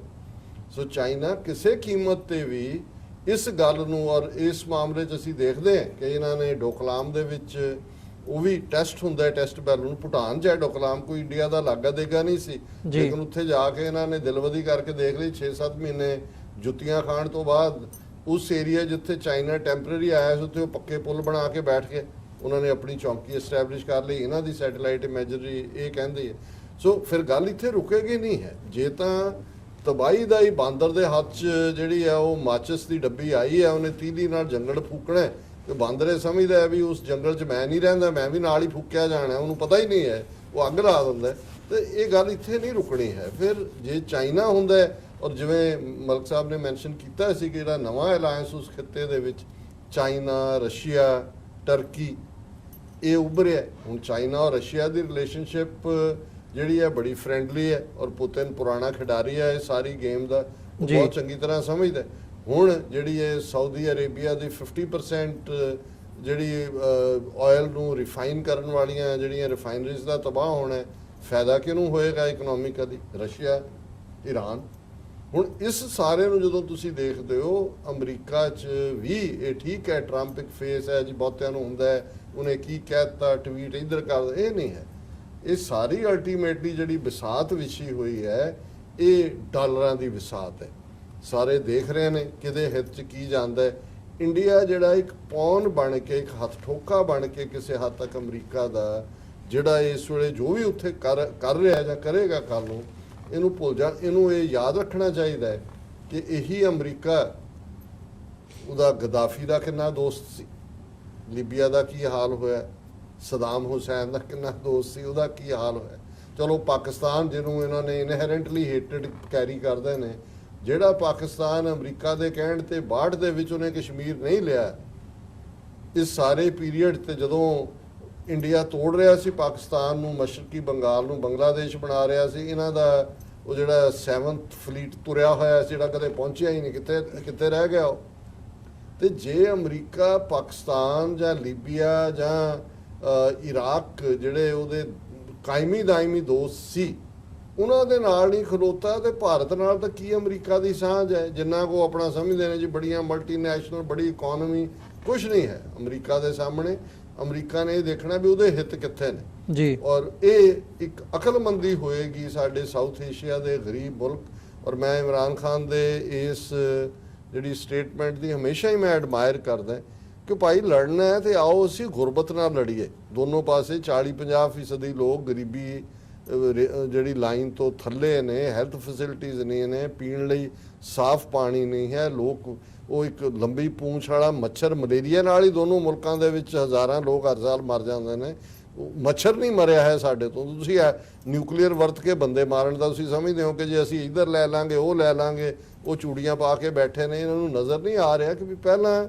ਔਰ ਇਹ ਜਿਹੜੀਆਂ ਵੱਡੀਆਂ ਤਾਕਤਾਂ ਨੇ, ਜਿਹੜੇ 5 ਬਾਹਮਣ ਮੈਂ ਕਿਹਾ ਜਿਨ੍ਹਾਂ ਨੇ UN ਸਿਕਿਉਰਿਟੀ ਕਾਉਂਸਲ, ਬਾਕੀ ਤਾਂ UN ਜਨਰਲ ਅਸੈਂਬਲੀ 'ਚ ਦੇ 193 ਸ਼ੂਦਰ ਬਹਿਣੇ ਨੇ ਉੱਥੇ, ਜੋ ਮਰਜ਼ੀ ਉਹ ਕਹਿੰਦਾ ਵੀ ਠੀਕ ਹੈ ਤੁਸੀਂ ਹੋਲੀ ਖੇਡੋ। ਜਿਵੇਂ ਬਾਹਮਣਾਂ ਨੇ ਤਿਉਹਾਰ ਵੰਡੇ, ਆਪ ਉਹ ਬਹਿ ਗਏ ਵਿਸਾਖੀ ਲੈ ਕੇ ਪੂਜਾ ਕਰਵਾਉਣੀ ਹੈ ਬ੍ਰਾਹਮਣ ਦੀ, ਖੱਤਰੀਆਂ ਨੂੰ ਲਾਤਾ ਜੀ ਤੁਸੀਂ ਦੁਸਹਿਰੇ ਤੇ ਇੱਕ ਦੂਜੇ ਨੂੰ ਤੀਰ ਮਾਰੋ, ਤੇ ਜਿਹੜੇ ਵੈਸ਼ਯ ਸੀ ਉਹਨਾਂ ਨੂੰ ਕਿਹਾ ਜੀ ਦੀਵਾਲੀ ਦੀ ਪੂਜਾ ਕਰੋ, ਲక్ష్ਮੀ ਦੀ। ਸ਼ੂਦਰ ਸਾਰਿਆਂ ਨੂੰ ਕਿਹਾ ਜੀ ਹੋਲੀ ਖੇਡੋ, ਤੁਸੀਂ ਇੱਕ ਦੂਜੇ ਦੇ ਸਿਰ 'ਚ ਸੁਆਹ ਪਾਓ। ਸੋ ਇਹ ਤਾਂ ਸਾਰੇ ਸ਼ੂਦਰਾਂ ਦੀ ਅਸੈਂਬਲੀ ਹੈ। ਅਲਟੀਮੇਟਲੀ ਇਹ ਜਿਹੜੇ 5 ਬਾਹਮਣ ਨੇ, ਇਹਨਾਂ ਨੇ ਆਪਣਾ ਸੌਦਾ ਵੇਚਣਾ, ਇਹਨਾਂ ਨੇ ਦੇਖਣਾ ਵੀ ਕਿਹਨੂੰ ਕਿੱਧਰ ਨੂੰ ਕੱਢਣਾ। ਸੋ ਮੈਂ ਸਮਝਦਾ ਵੀ ਲੌਂਗ ਟਰਮ ਕਾਸ਼ ਸਾਡੇ ਉਹਨਾਂ ਖਿੱਤਿਆਂ ਦੇ ਵਿੱਚ ਕੋਈ ਸੱਚਮੁੱਚ ਦੇ ਸਟੇਟਸਮੈਨ ਜੰਮ ਪੈਣ, ਜਿਹੜੇ ਆਪਣੇ ਲੋਕਾਂ ਨੂੰ ਗੱਲ ਸਮਝਾ ਸਕਣ। ਔਰ ਇਹ ਜਿਹੜਾ ਝੂਠੇ ਜਿਹੇ ਪ੍ਰੋਪੇਗੈਂਡੇ ਨਾਲ ਇੱਧਰ ਉੱਧਰ ਇੱਕ ਦੂਜੇ ਦੇ ਘਾਟੇ ਲਾਉਣ ਦੀ ਪੋਲਿਟਿਕਸ ਹੈ, ਜਿਹੜੀ ਪ੍ਰੋਕਸੀ ਵਾਰਸ ਹੋ ਰਹੀਆਂ, ਵਿਦ ਇਨਰ ਜਾ ਕੇ ਤੁਸੀਂ ਬੰਬ ਚਲਾ ਰਹੇ ਹੋ, ਕੋਈ ਕੁਲਭੂਸ਼ਣ ਯਾਦਵ ਖੜਾ ਕਰ ਰਹੇ ਹੋ, ਕੋਈ ਤੁਸੀਂ ਰੈਂਟਾ ਬਲੋਚ ਇਕੱਠੇ ਕਰ ਲਏ ਨੇ, ਜਾਂ ਇਹੀ ਹਾਲ ਦੂਜੇ ਪਾਸੇ ਦੀਆਂ ਏਜੰਸੀਆਂ ਦਾ ਹੈਗਾ। ਏਜੰਸੀਆਂ ਦੀ ਖੇਡ ਤਾਂ ਫਿਰ ਡਰਟੀ ਹੁੰਦੀ ਆ, ਉਹਨੂੰ ਤੁਸੀਂ ਜੋ ਮਰਜ਼ੀ ਕਹੋ। ਜਦੋਂ ਇੱਕ ਵਾਰੀ ਇਹ ਕਿਲਿੰਗ ਸਪਰੀ ਸ਼ੁਰੂ ਹੋ ਜਾਂਦੀ ਹੈ ਵੀ ਤੁਸੀਂ ਕਿੰਨੇ ਮਾਰੇ, ਨਜਾਇਜ਼ ਬੰਬ ਧਮਾਕੇ ਕਰਾ ਕੇ ਦੂਜਿਆਂ ਨੇ ਵੀ ਬੰਦੇ ਭਰਤੀ ਕੀਤੇ ਹੁੰਦੇ ਨੇ। ਸੋ ਮੈਂ ਸਮਝਦਾ ਕਿ ਵੀ ਇਸ ਸਾਰੇ ਚੋਂ ਇਹ ਕੋਈ ਜਿਹੜੀ ਆ ਗੁੱਡੀ ਦਾ ਵਿਆਹ ਨਹੀਂ ਹੈਗਾ, ਜਿਹੜਾ ਇਹ ਜਾ ਕੇ ਉੱਥੇ ਗਿਲਗਿਤ ਬਾਲਸਤਾਨ ਲੈ ਕੇ ਉੱਥੇ ਮੋਦੀ ਜਾ ਕੇ ਫਿਰ ਫੀਤਾ ਕੱਟੇਗਾ। ਇਹ ਤਬਾਹੀ ਦਾ ਜਿਹੜਾ ਮੰਜ਼ਰ ਹੋਏਗਾ ਜੇ ਇਸ ਲਾਈਨ ਤੇ ਡਿਲੂਜਨ 'ਚ ਰਹਿਣ ਵਾਲੇ ਲੋਕ ਸੈਲਫ ਕ੍ਰੀਏਟਿਡ ਬਿਲੀਫਸ ਦੇ ਉੱਤੇ ਖੁਦ ਹੀ ਜਿਹੜਾ ਇਹ ਆਪਣੀ ਇਹਨਾਂ ਨੇ ਆਸਥਾ ਬਣਾਈ ਹੋਈ ਹੈ ਕਿ ਇਵੇਂ ਅਸੀਂ ਕਰ ਦਿਆਂਗੇ, ਇਹ ਇਸੇ ਨੂੰ ਹੀ ਕਿਆਮਤ ਕਹਿੰਦੇ ਨੇ। ਔਰ ਇਸ ਤੋਂ ਬਿਨਾਂ ਹੋਰ ਕੋਈ ਲਫ਼ਜ਼ ਮੈਨੂੰ ਨਜ਼ਰ ਨਹੀਂ ਆਉਂਦਾ ਜੇ ਉਹਨਾਂ ਨੇ ਇਸ ਰਸਤੇ ਦੇ ਉੱਤੇ ਕਦਮ ਪਾਉਣ ਦੀ ਕੋਸ਼ਿਸ਼ ਕੀਤੀ। ਜੀ ਬਿਲਕੁਲ ਮਲਿਕ ਸਾਹਿਬ, ਜਾਂਦੇ ਜਾਂਦੇ ਮੈਂ ਜ਼ਰੂਰ ਕਸ਼ਮੀਰ ਵੱਲ ਜ਼ਰੂਰ ਧਿਆਨ ਕੇਂਦਰਿਤ ਕਰਨਾ ਚਾਹੂੰਗਾ। ਤਕਰੀਬਨ 1.5 ਮਹੀਨਾ 45 ਦਿਨ ਹੋ ਚੁੱਕਿਆ ਕਸ਼ਮੀਰ ਦੇ ਵਿੱਚ ਲੋਕਡਾਊਨ ਹੋਏ ਨੂੰ। ਉੱਥੋਂ ਦੀ ਜਿਹੜੀ ਕਸ਼ਮੀਰੀ ਆਵਾਮ ਦੇ ਨਾਲ ਕੀ ਸਲੂਕ ਕੀਤਾ ਜਾ ਰਿਹਾ ਉਹਦੀਆਂ ਖਬਰਾਂ ਇੰਟਰਨੈਸ਼ਨਲ ਮੀਡੀਆ ਦੇ ਵਿੱਚ ਨੇ, ਤੇ ਜਿਹੜੇ ਉੱਥੋਂ ਦੇ ਲੀਡਰ ਹੈਗੇ ਆ ਉਹ ਉਹਨਾਂ ਨੂੰ ਨਾ ਕੋਈ ਪ੍ਰੈਸ ਕਾਨਫਰੰਸ ਕਰਨ ਦਿੱਤੀ ਜਾ ਰਹੀ ਹੈ। ਗਿਲਾਨੀ ਸਾਹਿਬ ਦੀ ਸਟੇਟਮੈਂਟ ਸੀ, ਉਹ ਪ੍ਰੈਸ ਕਾਨਫਰੰਸ ਉਹਨਾਂ ਦੀ ਕੈਂਸਲ ਕਰ ਦਿੱਤੀ। ਫਾਰੂਕ ਅਬਦੁੱਲਾ ਨੂੰ ਜਿਹੜਾ ਕਿ ਪ੍ਰੋ ਇੰਡੀਆ ਲੀਡਰ ਹੈਗੇ ਆ ਕਸ਼ਮੀਰ ਦੇ, ਉਹਨਾਂ ਨੂੰ ਮਤਲਬ ਪਬਲਿਕ ਸੇਫਟੀ ਐਕਟ ਦੇ ਤਹਿਤ ਹੁਣ 2 ਸਾਲ ਤੱਕ ਵੀ ਜੇ ਉਹ ਅੰਦਰ ਰੱਖਣਾ ਚਾਹਣ ਤੇ ਰੱਖ ਸਕਦੇ ਆ। ਇਹ ਜਿੱਥੇ ਆਲਮ ਬਣਿਆ ਹੋਇਆ, ਸੋ ਕਸ਼ਮੀਰ ਦੇ ਹਵਾਲੇ ਨਾਲ ਕੀ ਸਿਚੁਏਸ਼ਨ ਜਿਹੜੀ ਇਹ ਬਣੀ ਹੋਈ ਹੈ ਉਹਨੂੰ ਕਿਵੇਂ ਕੀ ਕਹਿਣਾ ਚਾਹੋਗੇ ਉਸ ਬਾਰੇ? ਦੇਖੋ, ਜਦੋਂ ਚੰਗੇਜ਼ ਖਾਨ ਬਸਰਾ ਦੇ ਕਰੀਬ, ਜਿਹੜਾ ਇਰਾਕ ਦਾ ਸ਼ਹਿਰ ਹੈ, ਬਸਰਾ ਦੇ ਕਰੀਬ ਆਇਆ ਤੇ ਮੁਸਲਮਾਨਾਂ ਦੇ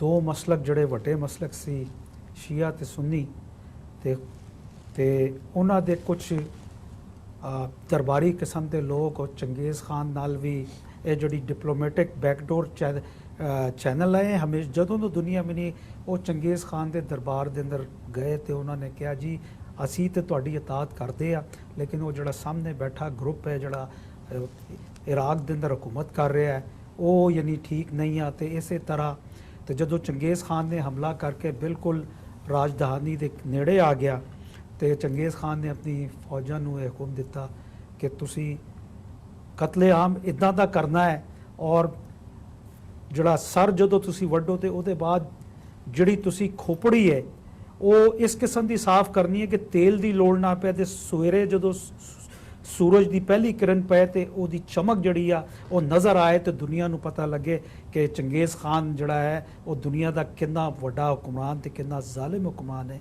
ਇਸੇ ਤਰ੍ਹਾਂ 5 ਅਗਸਤ ਦੇ ਬਾਅਦ ਜੋ ਕੁਝ ਅੰਡਰ ਸੀਜ ਭਾਰਤ ਨੇ ਕੀਤਾ ਹੈ, ਭਾਰਤ ਨੂੰ ਜਿਸ ਵੇਲੇ ਇਹ ਅੰਡਰ ਸੀਜ ਖਤਮ ਕਰੇਗਾ ਔਰ ਕਸ਼ਮੀਰੀ ਆਵਾਮ ਦਾ ਰੱਦ ਅਮਲ ਆਏਗਾ, ਫਿਰ ਭਾਰਤ ਨੂੰ ਵੀ ਪਤਾ ਲੱਗੇਗਾ ਕਿ ਚੰਗੇਜ਼ ਖਾਨ ਦਾ ਦੌਰ ਖਤਮ ਹੋ ਚੁੱਕਾ ਹੈ। ਮੈਂ ਹਮੇਸ਼ਾ ਕਹਿੰਦਾ ਕਿ ਜਿਓ ਔਰ ਜੀਨੇ ਦੋ। ਹਾਂ, ਅਗਰ ਕਸ਼ਮੀਰ ਦੀ ਆਵਾਮ ਕੋਈ ਫੈਸਲਾ ਕਰਨਾ ਚਾਹੁੰਦੀ ਹੈ ਤੇ ਆਓ 1948 ਦੇ ਅੰਦਰ ਜਿਹੜੀ ਸਿਕਿਉਰਿਟੀ ਕਾਉਂਸਲ ਦੇ ਅੰਦਰ ਭਾਰਤ ਰੈਜ਼ੋਲੂਸ਼ਨ ਲੈ ਕੇ ਆਇਆ ਸੀ, ਜੇ ਉਸ ਤੇ ਭਾਰਤ ਗੱਲ ਕਰੇ ਤੇ ਉਹਨਾਂ ਨੂੰ ਕੋਈ ਫੈਸਲਾ ਕਰਨ ਦੀ ਤਾਕਤ ਦਿਓ। ਅਗਰ ਕਸ਼ਮੀਰ ਦੀ ਆਵਾਮ ਜੋ ਵੀ ਫੈਸਲਾ ਕਰਦੀ ਹੈ ਉਹ ਫਿਰ ਦੋਵੇਂ ਮੁਲਕਾਂ ਨੂੰ ਵੀ ਮੰਨਣਾ ਪਏਗਾ। ਤੇ ਮੈਂ ਸਮਝਦਾ ਕਿ ਇੰਟਰਨੈਸ਼ਨਲ ਵਰਲਡ ਜਿਹੜਾ ਹੈ ਜਿਹਦੇ ਪਿੱਛੇ ਸਿਰਫ ਅਮਰੀਕਾ ਹੈ, ਅਮਰੀਕਾ ਨੂੰ ਵੀ ਉਸ ਫੈਸਲੇ ਤੇ ਅਮਲ ਦਰਾਮਦ ਕਰਨਾ ਪਏਗਾ। ਸਾਊਥ ਏਸ਼ੀਆ ਦਾ ਜਿਹੜਾ ਅਮਨ ਹੈ ਉਹ ਮੈਂ ਸਮਝਦਾ ਕਸ਼ਮੀਰ ਦਾ ਮੁੱਦਾ ਹੱਲ ਹੋਣ ਤੇ ਆ। ਇਸ ਤਰ੍ਹਾਂ ਕਾਬਜ਼ ਤੇ ਹੋ ਗਿਆ, ਔਰ ਜਿਸ ਤਰ੍ਹਾਂ ਫਾਰੂਕ ਅਬਦੁੱਲਾ ਨੂੰ 83 ਸਾਲ ਦੇ ਫਾਰੂਕ ਅਬਦੁੱਲਾ ਨੂੰ ਜੋ ਮੈਂ ਸਮਝਦਾ ਕਿ ਜਿਸ ਤਰ੍ਹਾਂ ਦਿੱਲੀ ਯਾਤਰਾ ਮਹਿਬੂਬਾ ਫੈਮਿਲੀ, ਮੁਫਤੀ ਸਈਦ ਤੇ ਮਹਿਬੂਬਾ ਮੁਫਤੀ ਤੇ ਜਿੰਨੇ ਲੋਨ ਤੇ ਜਿੰਨੇ ਲੋਕ ਸੀ ਗਨੀ ਤੇ ਦੂਸਰੇ, ਇਹਨਾਂ ਨੂੰ ਵੀ ਇਹਨਾਂ ਦੀ ਔਕਾਤ ਦਾ ਅੰਦਾਜ਼ਾ ਹੋ ਗਿਆ ਹੋਏਗਾ, ਕਿਉਂਕਿ ਇਹਨਾਂ ਨੇ 72 ਸਾਲ ਮਕਬੂਜ਼ਾ ਕਸ਼ਮੀਰ ਨੇ ਰਾਜ ਕੀਤਾ, ਮਿਨਿਸਟਰ ਬਣੇ, ਫੈਡਰਲ ਮਿਨਿਸਟਰ ਬਣੇ, ਆਪਣੇ ਪੁੱਤਰਾਂ ਨੂੰ ਚੀਫ ਮਿਨਿਸਟਰ ਬਣਾਇਆ, ਆਪ ਬਣੇ, ਲੇਕਿਨ ਭਾਰਤੀ ਸਰਕਾਰ ਨੇ ਇੱਕ ਝਟਕੇ ਦੇ ਅੰਦਰ ਅੱਜ 83 ਸਾਲਾ ਫਾਰੂਕ ਅਬਦੁੱਲਾ ਦੇ ਉੱਤੇ ਜਿਹੜਾ ਕੇਸ ਤੇ ਟਾਡਾ ਹਿਸਾਬ ਦਾ ਕੇਸ ਜਿਹਦੇ ਅੰਦਰ 2 ਸਾਲ ਤੱਕ ਤੇ ਤੁਸੀਂ ਬਾਹਰ ਨਹੀਂ ਆ ਸਕਦੇ, ਅਗਰ 83 ਸਾਲਾ ਫਾਰੂਕ ਅਬਦੁੱਲਾ ਨੂੰ ਇਹ ਸਜ਼ਾ ਮਿਲ ਸਕਦੀ ਹੈ ਤੇ ਕਸ਼ਮੀਰ ਦੇ ਉਹ ਜਿਹੜੇ ਰੈਂਟਾ ਮੁਸਲਿਮ ਰੂਲਰ ਸੀ ਉਹਨਾਂ ਦੀ ਅੱਖ ਖੁੱਲ੍ਹਣੀ ਚਾਹੀਦੀ ਆ ਕਿ ਚੰਗੇਜ਼ ਖਾਨ ਕਿਸੇ ਨੂੰ ਮਾਫ ਨਹੀਂ ਕਰਦਾ। ਜੀ ਡਾਕਟਰ ਸਾਹਿਬ, ਤੁਸੀਂ ਕੀ ਕਹਿਣਾ ਚਾਹੋਗੇ ਕਸ਼ਮੀਰ ਦੀ ਸਿਚੁਏਸ਼ਨ ਉੱਤੇ? ਤੇ ਦੂਜੇ ਪਾਸੇ ਭਾਰਤ ਦੇ ਜਿਹੜੇ ਲੀਡਰਸ ਹੈਗੇ ਆ ਉਹਨਾਂ ਵੱਲੋਂ ਸਿਚੁਏਸ਼ਨ ਨਾਰਮਲ ਦੱਸੀ ਜਾ ਰਹੀ ਹੈ, ਫੋਨ ਲਾਈਨਸ ਰਿਸਟੋਰ ਕੀਤੀਆਂ ਦੱਸੀਆਂ ਜਾ ਰਹੀਆਂ ਨੇ, ਤੇ ਜਿਹੜੇ ਦਾਅਵੇ ਨੇ ਕਿ ਕਸ਼ਮੀਰ ਦੇ ਵਿੱਚ ਜਿਹੜੀ ਸਿਚੁਏਸ਼ਨ ਹੈ ਉਹ ਹੁਣ ਚੰਗੀ ਹੋ ਰਹੀ ਹੈ ਤੇ ਆਉਣ ਵਾਲੇ ਸਮੇਂ ਦੇ ਵਿੱਚ ਅਸੀਂ ਜਿਹੜਾ ਕਰਫਿਊ ਵੀ ਹੈ ਜਾਂ ਜਿਹੜੀ ਰਿਸਟ੍ਰਿਕਸ਼ਨਸ ਵੀ ਲਾਈਆਂ ਹੋਈਆਂ ਨੇ ਉਹ ਵੀ ਅਸੀਂ ਖਤਮ ਕਰ ਦਿਆਂਗੇ।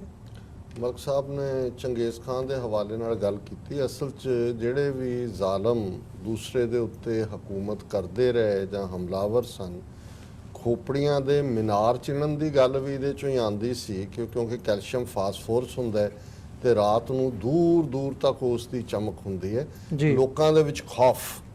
ਔਰ ਅੱਜ ਹੀ ਇੱਕ ਲਾਈਟਰ ਵੇਨ ਦੇ ਉੱਤੇ ਮੈਂ ਦੇਖ ਰਿਹਾ ਸੀ, ਕਿਸੇ ਦਾ ਇਹ ਕਮੈਂਟ ਸੀ ਕਿ ਹਿਟਲਰ ਨੇ ਲੋਕਾਂ ਨੂੰ ਦੱਸਿਆ ਹੀ ਨਹੀਂ ਕਿ ਮੇਰਾ ਪੋਤਾ ਗੁਜਰਾਤ ਦੇ ਵਿੱਚ ਚਾਹ ਵੇਚਦਾ ਹੈ।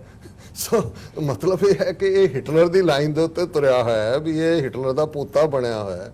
ਔਰ ਕਸ਼ਮੀਰੀ ਲੋਕਾਂ ਨੂੰ ਵੀ ਜੋ ਇਹਨਾਂ ਦੀ ਪਿਛਲੇ 45-46 ਦਿਨ ਤੋਂ ਨੀਤੀ ਚੱਲ ਰਹੀ ਹੈ, ਉਹ ਉਸ ਟੈਰਰ ਨੂੰ ਹੀ, ਇਹ ਨਹੀਂ ਹੈ ਵੀ ਕਸ਼ਮੀਰੀਆਂ ਨੂੰ ਕੋਈ ਪਹਿਲੀ ਵਾਰ ਇਹ ਫੇਸ ਹੋ ਰਿਹਾ। 1999 ਤੋਂ ਬਾਅਦ ਉਹਨਾਂ ਨੇ ਮਿਲੀਅਨ ਫੌਜ 7 ਲੱਖ ਸੀ, ਹੁਣ 2 ਲੱਖ ਹੋਰ ਹੋ ਗਈ। ਜੇ 7 ਲੱਖ ਨਹੀਂ ਡਰਾ ਸਕੀ ਤੇ 9 ਲੱਖ ਕੀ ਕਰ ਲਏਗੀ। ਲੇਕਿਨ ਜਿਹੜਾ ਜੋ ਚੱਲ ਰਿਹਾ ਉੱਥੇ, ਜਦੋਂ ਇਹ ਕਹਿੰਦੇ ਨੇ ਜੀ ਅਸੀਂ ਲੈਂਡਲਾਈਨਸ ਰੀਸਟੋਰ ਕਰ ਦਿੱਤੀਆਂ, ਇੱਕ ਜਰਨਲਿਸਟ ਦਿੱਲੀ ਦੀ ਹਿੰਦੂ ਬੀਬੀ, ਉਹਨੇ ਕਿਹਾ ਜੀ ਹਾਂ ਰੀਸਟੋਰ ਕਰ ਦਿੱਤੀਆਂ 15 ਸੈਕਿੰਡ ਮੈਕਸਿਮਮ। ਤੁਸੀਂ ਹੁਣ ਉਹ ਕਹਿੰਦੇ ਜੀ 15, ਪਹਿਲਾਂ ਤਾਂ ਕਿੰਨੇ ਅਗਲੇ ਘਰਾਂ 'ਚ ਲੈਂਡਲਾਈਨਸ ਨੇ, ਕਿਉਂਕਿ ਜਦੋਂ ਮੋਬਾਈਲ ਦਾ ਆਇਆ ਉਹ ਕਟਾਈਆਂ, 15 ਸੈਕਿੰਡ ਬਾਅਦ ਉਹ ਕੱਟਿਆ ਜਾਂਦਾ ਵੀ 15 ਸੈਕਿੰਡ ਦਾ ਤੁਸੀਂ ਇਹੀ ਕਹਿ ਸਕਦੇ ਵੀ ਤੂੰ ਜਿਉਂਦਾ ਹੈ ਕਿ ਮਰ ਗਿਆ, ਬਸ ਆਹੀ ਜਵਾਬ ਹੈ। ਇਹਨੂੰ ਕਮਿਊਨੀਕੇਸ਼ਨ ਕਹਿੰਦੇ ਨੇ। ਸਕੂਲਾਂ ਕਾਲਜਾਂ ਦੇ ਵਿੱਚ ਕਿਉਂਕਿ ਕਸ਼ਮੀਰ ਹਾਈਟੈਕ ਸਾਰਾ ਪਾਰਟ ਸੀ, ਬੱਚਿਆਂ ਨੂੰ ਘਰਾਂ 'ਚ ਕੰਮ ਜਿਹੜਾ ਦਿੱਤਾ ਜਾਂਦਾ ਉਹ ਤੁਸੀਂ ਇੰਟਰਨੈਟ ਤੇ ਕਰਦੇ ਹੋ, ਦੂਜਾ ਉਹ ਸਭ ਬੰਦ ਹੈ। ਇਸ ਲਈ ਸਕੂਲ ਖਾਲੀ ਨੇ ਵੀ ਸਕੂਲਾਂ 'ਚ ਜਾ ਕੇ ਕਰਨਾ ਕੀ ਆ। ਉਹ ਤਾਂ ਗਏ ਜ਼ਮਾਨੇ ਕਿ ਮਾਸਟਰ ਮੌਲਾ ਬਖਸ਼ ਲੈ ਕੇ ਬੈਠਾ ਵੀ ਪੜ੍ਹੋ ਬਈ, ਮੁਹਾਰਨੀ ਸੁਣਾਓ, 1 ਦੂਣੀ 2 ਦੂਣੀ 4 ਦੇ ਪਹਾੜੇ ਸੁਣਾਓ, ਤਾਂ ਗੱਲ ਮੁੱਕ ਗਈ। ਸੋ ਉਹ ਵੀ ਬਾਕੀ ਕਾਰੋਬਾਰੀ ਸਿਲਸਿਲਾ ਆਲਰੇਡੀ ਕਿਤੇ ਉਹ ਬਾਗਾਂ ਨੂੰ ਅੱਗ ਲਾ ਰਹੇ ਨੇ, ਕਿਤੇ ਕੱਟ ਰਹੇ ਨੇ, ਫੌਜੀ ਯੂਨੀਫਾਰਮ ਕਹਿ ਰਹੇ ਨੇ ਜੀ ਮਿਲੀਟੈਂਟ ਕਰ ਰਹੇ ਨੇ, ਲੋਕਾਂ ਦੇ ਘਰਾਂ ਦੇ ਬਾਹਰ ਖੜੀਆਂ ਗੱਡੀਆਂ ਨੂੰ ਅੱਗਾਂ ਲਾਈਆਂ ਹੋਈਆਂ, ਬਾਜ਼ਾਰ ਬੰਦ ਨੇ ਬਿਲਕੁਲ, ਕਿਉਂਕਿ ਉਹ ਕਿਹਨੂੰ ਵੇਚਣ ਸੌਦਾ, ਕੋਈ ਘਰੋਂ ਨਿਕਲਦਾ ਨਹੀਂ ਹੈ। ਸੋ ਕੁੱਲ ਮਿਲਾ ਕੇ ਅਸੀਂ ਸਮਝਦੇ ਹਾਂ ਵੀ ਉਹ ਤਾਂ ਜੋ ਚੰਗੇਜ਼ ਖਾਨ ਨੇ ਕੀਤਾ, ਜੋ ਹਿਟਲਰ ਨੇ ਕੀਤਾ, ਜੋ ਇੰਦਰਾ ਗਾਂਧੀ ਨੇ ਕੀਤਾ, ਜੋ ਮੋਦੀ ਨੇ ਕੀਤਾ, ਇਹ ਡਿਕਟੇਟਰ ਫਾਸ਼ਿਸਟ ਜ਼ੁਲਮ ਦੇ ਸਹਾਰੇ ਜਿਉਂਦੇ ਨੇ। ਪਰ ਇੱਕ ਗੱਲ ਇਹ ਭੁੱਲ ਜਾਂਦੇ ਨੇ, ਔਰ ਇਹ ਵੀ ਇਹਨਾਂ ਦੀ ਕ੍ਰਿਸਚੀਅਨਿਟੀ ਜਿਹੜਾ ਦੁਨੀਆ ਦਾ ਸਭ ਤੋਂ ਵੱਡਾ ਧਰਮ ਹੈ, ਉਹਨਾਂ ਦੀ ਕੋਟ ਹੈ, those who live by the sword die by the sword, ਕਿ ਜਿਹੜੇ ਜ਼ੁਲਮ ਦੇ ਸਹਾਰੇ ਜਿਉਂਦੇ ਨੇ। ਫਿਰ ਇੰਦਰਾ ਗਾਂਧੀ ਦਾ ਹਸ਼ਰ ਨਹੀਂ ਕਿਸੇ ਨੂੰ ਭੁੱਲਿਆ ਕੀ ਹੋਇਆ, ਹਿਟਲਰ ਦਾ ਵੀ ਹਸ਼ਰ ਨਹੀਂ ਭੁੱਲਣਾ ਚਾਹੀਦਾ ਕੀ ਹੋਇਆ, ਮੁਸੋਲਿਨੀ ਦਾ ਹਸ਼ਰ ਕੀ ਹੋਇਆ। ਸੋ ਮੈਂ ਸਮਝਦਾ ਹਾਂ ਵੀ ਇਹ ਕਦੇ ਵੀ, ਇਹ ਠੀਕ ਹੈ ਇੱਕ ਵਾਰ ਜ਼ੁਲਮ ਦੇ ਨਾਲ ਲੋਕਾਂ ਦੀ ਆਵਾਜ਼ ਦੱਬੀ ਵੀ ਜਾਂਦੀ ਹੈ, ਕਈ ਲੋਕ ਚੁੱਪ ਵੀ ਕਰ ਜਾਂਦੇ ਨੇ, ਪਰ ਇਵੇਂ ਨਹੀਂ ਹੈ। ਸੱਚ ਨੂੰ ਪਰਨਾਏ ਹੋਏ ਲੋਕ ਖਲੋਂਦੇ ਨੇ, ਔਰ ਕਸ਼ਮੀਰੀਆਂ ਨੇ ਸਾਬਤ ਕੀਤਾ ਕਿ ਜੇ ਇਹਨਾਂ ਪਿਛਲੇ 4 ਦਹਾਈਆਂ ਦੇ ਵਿੱਚ ਉਹਨਾਂ ਦਾ ਜ਼ੁਲਮ ਉਹਨਾਂ ਦੀ ਆਵਾਜ਼ ਨੂੰ ਨਹੀਂ ਦੱਬ ਸਕਿਆ ਤੇ ਹੁਣ ਵੀ ਉਹ ਦਬਣਗੇ ਨਹੀਂ। ਵਕਤ ਲੱਗ ਸਕਦਾ ਹੈ, ਲੇਕਿਨ ਅਲਟੀਮੇਟਲੀ ਜ਼ੁਲਮ ਦਾ ਅੰਤ ਹੁੰਦਾ ਹੈ। ਔਰ ਮੈਂ ਬਚਪਨ 'ਚ ਇੱਕ ਮੈਨੂੰ ਸ਼ੇਅਰ ਯਾਦ ਸੀ, ਪਰ ਉਹਦੀ ਪੂਰਾ ਤਾਂ ਮੈਨੂੰ ਯਾਦ ਨਹੀਂ ਰਿਹਾ, ਪਰ ਇੱਕ ਲਾਈਨ ਉਹ ਹਮੇਸ਼ਾ ਮੈਨੂੰ ਯਾਦ ਰਹਿੰਦੀ ਹੈ ਕਿ ਜ਼ੁਲਮ ਚਾਨਣ ਮਿਟਾ ਨਹੀਂ ਸਕਦਾ, ਇੱਕ ਚਿਰਾਗ ਬੁਝਦਾ ਏ 100 ਚਿਰਾਗ ਜਲਦੇ ਨੇ। ਕਿ ਜੇ ਤੁਸੀਂ ਇੱਕ ਚਿਰਾਗ ਬੁਝਾ ਦਿੰਦੇ ਹੋ ਤੇ 100 ਹੁੰਦਾ ਹੈ। ਕਦੇ ਵੀ ਜ਼ੁਲਮ ਰੌਸ਼ਨੀ ਨੂੰ, ਨੂਰ ਨੂੰ, ਚਾਨਣ ਨੂੰ ਮਿਟਾ ਨਹੀਂ ਸਕਦਾ। ਇਹ ਇਨਸਾਨੀ ਤਾਰੀਖ ਦਾ ਇਹ ਵੀ ਅਲਟੀਮੇਟ ਸੱਚ ਹੈ। ਜੀ ਬਿਲਕੁਲ, ਬਹੁਤ ਬਹੁਤ ਧੰਨਵਾਦ ਤੁਹਾਡਾ। ਜਿਹੜੇ ਦਰਸ਼ਕ ਸਾਡੇ ਨਾਲ ਇਸ ਵਕਤ ਜੁੜੇ ਹੋਏ ਨੇ, ਉਮੀਦ ਕਰਦੇ ਹਾਂ ਅੱਜ ਦੀ ਇਹ ਵਿਚਾਰ ਚਰਚਾ ਤੁਹਾਨੂੰ ਜ਼ਰੂਰ ਪਸੰਦ ਆਈ ਹੋਵੇਗੀ। ਆਉਣ ਵਾਲੇ ਸਮੇਂ ਦੇ ਵਿੱਚ ਦੇਖਾਂਗੇ ਯੂਨਾਈਟਿਡ ਨੇਸ਼ਨ ਜਨਰਲ ਅਸੈਂਬਲੀ ਦਾ ਜਿਹੜਾ ਇਜਲਾਸ ਹੈ, ਇਹਦੇ ਵਿੱਚੋਂ ਕੀ ਲਾਈਨ ਨਿਕਲਦੀ ਹੈ, ਜਾਂ ਜਿਹੜੀ ਕਸ਼ਮੀਰ ਦੇ ਵਿੱਚ ਇਸ ਵਕਤ ਸਿਚੁਏਸ਼ਨ ਬਣੀ ਹੋਈ ਹੈ ਉਹ ਆਉਣ ਵਾਲੇ ਸਮੇਂ ਦੇ ਵਿੱਚ ਕੀ ਡਾਇਰੈਕਸ਼ਨ ਲੈਂਦੀ ਹੈ ਇਸ ਸਾਰੇ ਟਾਈਮ ਪੀਰੀਅਡ ਤੋਂ ਬਾਅਦ। ਸੋ ਇੱਦਾਂ ਦੀਆਂ ਡਿਸਕਸ਼ਨਸ ਲੈ ਕੇ ਤੁਹਾਡੀ ਕਚਹਿਰੀ ਦੇ ਵਿੱਚ ਦੁਬਾਰਾ ਫਿਰ ਤੁਹਾਡੇ ਸਾਹਮਣੇ ਰੂਬਰੂ ਹੋਵਾਂਗੇ। ਅੱਜ ਦੇ ਸ਼ੋਅ ਦੇ ਵਿੱਚ ਇੱਥੇ ਹੀ ਇਜਾਜ਼ਤ ਚਾਹਾਂਗੇ। ਮਲਿਕ ਸਾਹਿਬ ਤੇ ਡਾਕਟਰ ਸਾਹਿਬ ਤੁਹਾਡਾ ਵੀ ਬਹੁਤ ਬਹੁਤ ਧੰਨਵਾਦ। ਫਤਿਹ ਦੀ ਸਾਂਝ ਪਾਈ ਅੰਤ ਦੇ ਵਿੱਚ। ਵਾਹਿਗੁਰੂ ਜੀ ਕਾ ਖਾਲਸਾ, ਵਾਹਿਗੁਰੂ ਜੀ ਕੀ ਫਤਿਹ।